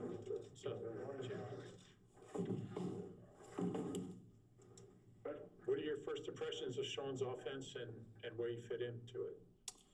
Yeah, it's been a really good process so far. He's come in and he's very clear, giving good direction. You can definitely see the vision, been able to answer all of my questions. Very instructive, very helpful. So it's been a very enjoyable journey so far. How many differences do you expect in this offense versus what you guys have been running previously? I mean, I think that's relative, but, you know, ultimately it's a different leader, different coordinator, different philosophical approach. So it's exciting. It's exciting to be able to learn the new brand of football, get new perspective, and just grow. In the past, when there's been changes, you described sponge mode, I guess. Has that changed for you, or do you take the same approach? Yeah, it's all the same. It's all the same. I'm always trying to get hip to hip with the play caller, get as much direction as I can so I can go out there and execute the offense as he sees it. And over time, you grow, you know, as a quarterback where you feel like you can make it your own. And so I just want to ingrain myself into what we're doing and go out there and improve every day. These are pivotal reps, very important reps right now that we get. And so I think they'll be good for us. Sean used the word blend. Like you said, blend what he's bringing in, things that he's adamant about, and the things that you're comfortable with. How much is that process, a blend, going on right now? Yeah, I think right now it's more so laying down the foundation for what we're doing. That's what OTAs is for. Laying down the foundation for what we're doing, and then over time you get to kind of mesh some things. And you go at his pace. I'm going at his pace. He's like I said, been very instructive, and he's been very intentional about what he's doing, why he's doing it, marrying things, and kind of getting that shared belief for us all. So I think that's been good for us as a team, as an offense. And, you know, there are components of what we've done in the past that I know he loves. And he says, hey, man, we've done this really well. This unit has done this really well. You know, we'll see where that fits in. But it's still being installed as we speak. So we do installs daily. We're taking everything in daily. And we're going out there and executing and kind of learning as we go. But it's been good. You've done a lot of under center since coming to the NFL, more of it increasingly. Obviously, that's a big part of the Shanahan McVay type scheme. Yeah. How has that progress been going? And is it any different in Sean's scheme than it was previously? What you did in Nick and Callan? Yeah, I think, you know, you can throw anyone under center. I think that the question you ask is why. You know, why are you doing what you're doing? What are you doing? What are you complementing? What's your MO behind what you do? And so philosophically, it's different than what we've done in the past.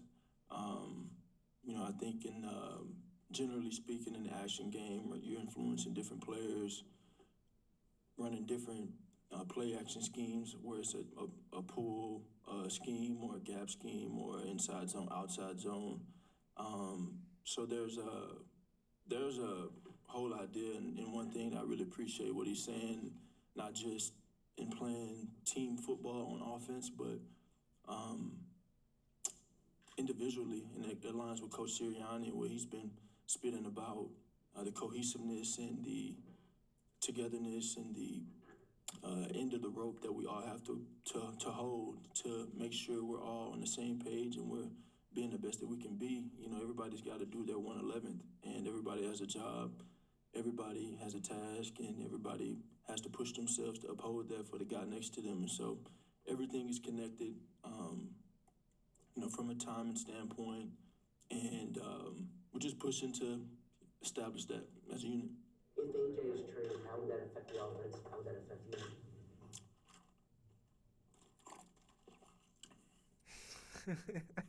Pick the right question to sip on, huh?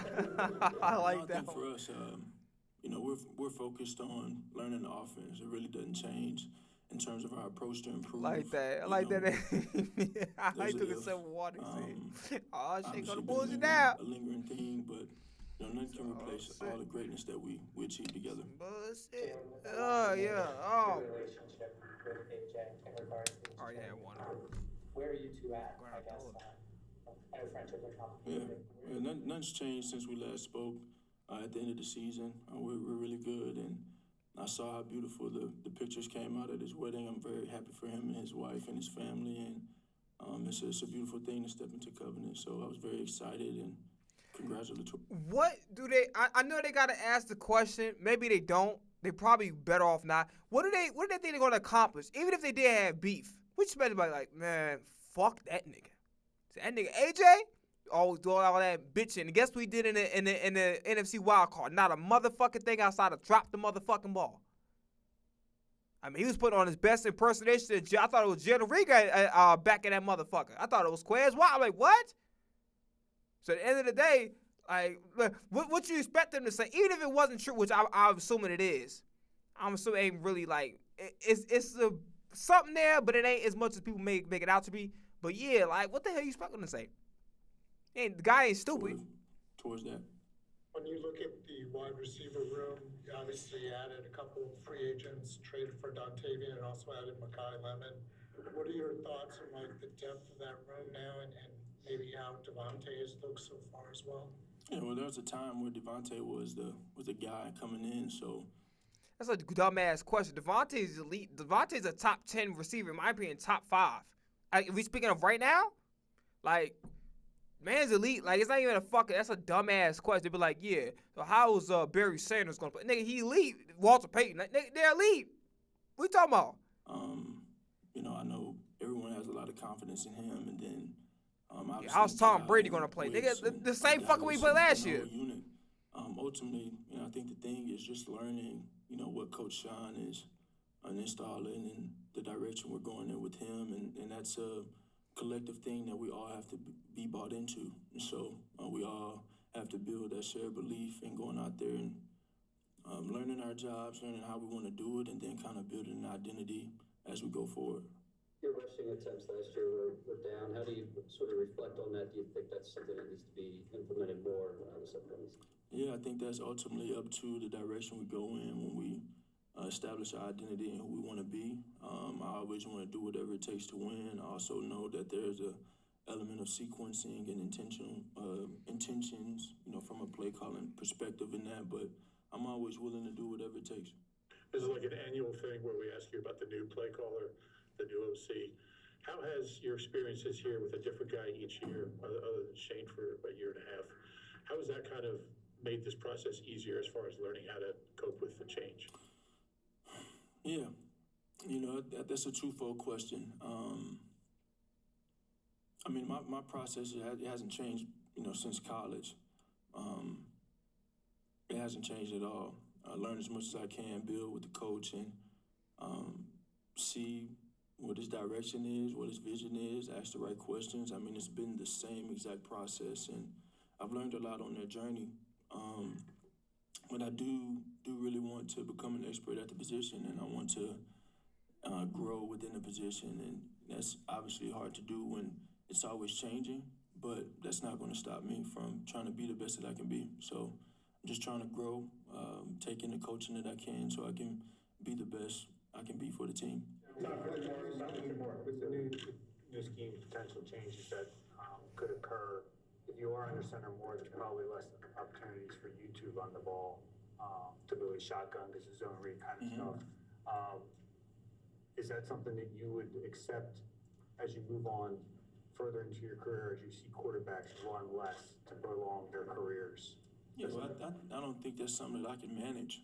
It's ultimately up to what we're doing as an offense and how we put everything together. I think, when you look back about, 2020 and 2021 and those times we were a heavy gun team, ran a lot of inside zone, ran a lot of RPO, got to the edge a good bit, and defense was different too. And the game has changed. That doesn't mean that you remove those elements, but again, the base of the offense was, running inside zone, and that's not typical for this West Coast type of style. So I think Thank God. That man spoke value. that's a natural difference, and I think from Spoke a pass value. game That's standpoint, about fucking time. as things have evolved, we were very one-on-one dependent, trying to find a matchup instead of full flow West Coast style offense. So it's a component where I think it's up to how we put it all together. And I got a lot of good trust in where we are right now to, be hopeful of what's to come. I'm the swelling that shows All right, up every all single right. I'm gonna read.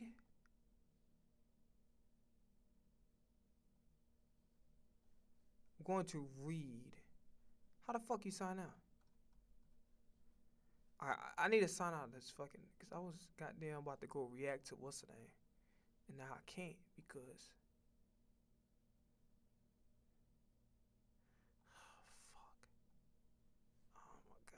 Why do you make it? Why the fuck do modern websites make it so fucking hard to sign out? I don't get it. Like, what the fuck? Okay, shit. Am I signed in? Whatever. The fuck? You still got it? Ain't got it no more? Alright, fuck it. Let me go back real quick. Let me sign out this shit. And then before we leave, we ain't gonna be able to watch a video on the OTAs, but we are. What the fuck? We are going to read about it. What you gonna do? I've been telling y'all niggas to read. I'm about to follow suit. You know what I'm saying? So I practice what I preach now. Come on now, give me my respect. Oh shit! Oh my fucking gosh! That's when actually just fucking froze. So you want me to? Hold on. Give it this shit done.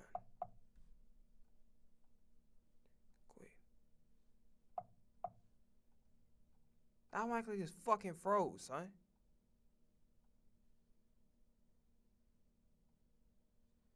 Stupid ass fucking shit.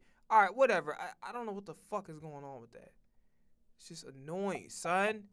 Why does everything gotta be fucking frozen, dude? Damn. Alright, whatever. We're gonna move on because we have to go do some other shit. Alright, let's go read off the OTA shit real quick, and then we gotta go. They spring practices this week and reports got the first glimpse of the 2026 team on Wednesday afternoon. Storms in the area forced a 90-man roster into the indoor practice facility at the Jefferson Health Training Complex. Although it was a tad cramped, the Eagles still appeared to do their full complement of 7-on-7s and 11-on-11s. Here are some notes from Wednesday's practice. One, the Eagles had strong attendance at Wednesday's practice, but the following players were not there. A.J. Brown, expected. Lane Johnson, Octavian Wicks, Jalen Carter, Jahad Campbell, Joe Tyron, Shanoik, I don't remember who the hell that is. On day one, Tuesday, the Eagles were missing just one player. The group that missed Wednesday, Campbell's rehabbing a shoulder injury, and it would have been shocking to see Brown as he awaits to trade as his inevitable after June 1st. Rookie safety Cole Wazinski and linebacker Chandler Martin were in attendance but were not participating. Martin is coming off a torn ACL, and Wazinski's nigga already injured already. He's gonna get cut. Rookie defensive back Tucker Lars is on NFI. I don't remember what that is, but was a spectator as well. It's good to see Drew Makuba. I don't say his name Andrew. Unless he wants to be called that now. Johnny Wilson probably gonna be cut. The receiver room gonna be way too fucking cramped. Landon Dickerson and Cam Jurgens all participated on Wednesday. All four had some health concerns last year or this offseason. Makuba's come back from a fractured ankle in November. Wilson's back from I can't fucking read. Wilson back from a leg and ankle injury that needed surgery last summer. And Dickerson and Jurgens dealt with various injuries in 2025 and both had stem cell treatment in Columbia this offseason. Damn. 2. Some offensive depth charts. Rookie first-round pick Makai Lemon got plenty of work with the first-team offense. Lemon likely slots in as the number 2 receiver behind Devontae Swift this season, so the Eagles aren't wasting any time getting him reps with Jalen Hurts. Without the Tavian Wicks on Wednesday, Devontae Swift, Lemon, and Johnny Wilson got the early first-team reps. Good to see Wilson back in the mix after a devastating injury last August. Without Lane Johnson, rookie third-round pick Markel Bell from Miami was the first-team right tackle. Bell played left tackle at the University of Miami, but he said he did get reps on the right side. That's where he's beginning his career with the Eagles. Andy Dalton was second-string quarterback on Wednesday. Tanner McKee with the third team. Ooh, that's concerning. The Eagles have been rotating their second-string quarterbacks this week. Fourth-string quarterback Cole Payton also got some reps. Second team, O-line, left to right, Fred Johnson, Miles Hinton, Jake Majors, Drew Kendall, and John Ojukwu. Third team, offensive line, left to right, Holland Pierce, Jaden Roberts, Will Lampkin, Michael Morris, Cameron Williams. Cameron's going to be very interesting because he came from the Rams, didn't get much playing time, so we'll see. It's worth noting that Hinton worked at guard on this practice. 2025 sixth-round pick was a tackle only during his rookie season, who was suspended on IR. Veteran tight end Johnny Munt got some playing time with the first-team offense as a tight end, too, and even caught a pass, something that he has not been known for during his NFL career. Some defensive depth chart notes. As expected, Marcus S. will be the starting safety next to Drew Makuba in the Eagles nickel package. Cooper DeJean plays safety and base and slid up to nickel and sub packages. The team safeties were Michael Carter II, which I was surprised he's playing safety now, and Andre Sam. Without Jahad Campbell, the Eagles rotated at the linebacker spot next to Zach Bond versus Jermaine Trotter, but Smell Munden and Chance Campbell got some reps too. Jonathan Jones appears to be the next corner up after the trio of Quayon Mitchell, Reek Woolen, and DeJean. Jones was mostly with the second team, work with the starters. One of the best plays came for veteran quarterback Jonathan Jones, picked off an Andy Dalton pass, returned for a touchdown during team drills. The entire defense followed him to the end zone to celebrate nonsense-ass, worthless-ass detail. John Jones is the backup, Eagles' top cornerback backup. Rick Woolen is every bit of 6'4". That Atlanta helped him get a pass breakup against Devontae Smith on Wednesday. Their team drew Jalen Hurts slightly underthrew a deep ball to Smith down the sideline. He better get that fucking deep ball accuracy back because last year I did not fucking like him. It looked like Smith had stepped on Woolen, but a combination of underthrow and Woolen's length led to a PBU. Woolen didn't appear to get his head turned, but read Smith's eyes and got his arms in the way. The Eagles wasted no time with Makai Lemon on the first team. The rookie was wearing gold cleats, saw plenty of targets during 7-on-7s during the team drills. He saw 3 targets in a 4-play span. The first was a nice catch in the middle of the field through traffic, but after a quick pass to Devontae Smith, the next 2 Lemon targets fell incomplete. On the first, Lemon had a focus drop in the middle of the field. Perhaps the Eagles' fly swatting equipment which meant to mimic defensive lineman affected him. On the second, Hurts tried to throw some anticipation, but the time was off between him and Lemon, and the pass to the turf. But that's where these guys are getting reps together in May. Probably wonder what the new offense is looking like on Wednesday. While it was just one session, there are noticeable differences. At the top of the list was under center use, which is expected to be higher this season. We saw that Wednesday along with some play action off of it. There were plenty of motion in team drills too. In the first team, portion of fucking practice, the offensive line opened a big hole for Saquon Barkley. He exploded through. It's a non-padded practice in May, but Barkley showed that he still has plenty of bursts. Both Smell Munden and Jets came back at pass breakups today. Nice ones for a couple of depth linebackers who want to prove they have more potential than special teams contributors. Early on Wednesday, the Eagles signed rookie receiver Brandon Hayes from Southeastern Louisiana. Hayes, 6'2", 205, was on the Eagles tryout during rookie minicamp and is now on the roster. On Wednesday, he made a great grab down the field, rising above Keely Ringo for completion. On one hand, you'd like to see Ringo make a play against a guy who signed out before the other. This shot was crazy. Stupid observation. I always enjoy seeing the specialists throughout the practice. On Wednesday, Brayton Mann was fielded field goals, kickoffs for the drill, and Eagles punter was tossing the ball back with ease. He has a good arm. Filed that away for future trick play potential, and rookie long snapper Rocco Underwood was helping with the peanut punch drill as the defensive players punched the ball from the hands of a tackler. It was Underwood's job to receive to put the ball. All right, we got to go. I will see y'all Saturday. Saturday, we'll be reacting to all of Drake's albums, as many as we possibly can. That is the plan. Sunday, we'll just wing the shit, but I have a feeling it's going to be Cameron, Suzanne, motherfucking binge watching, and then we got to get back to playing the piano, which you haven't done in a long-ass time. We'll just see how the week goes, how next week goes. At the end of the day, if I'm streaming. I ain't announce the shit. You already know I'm doing this for me. I ain't doing it for nobody else. You feel me? So I'm out of here. Peace! Right? I know it's a half-ass bet. I don't give a fuck. So,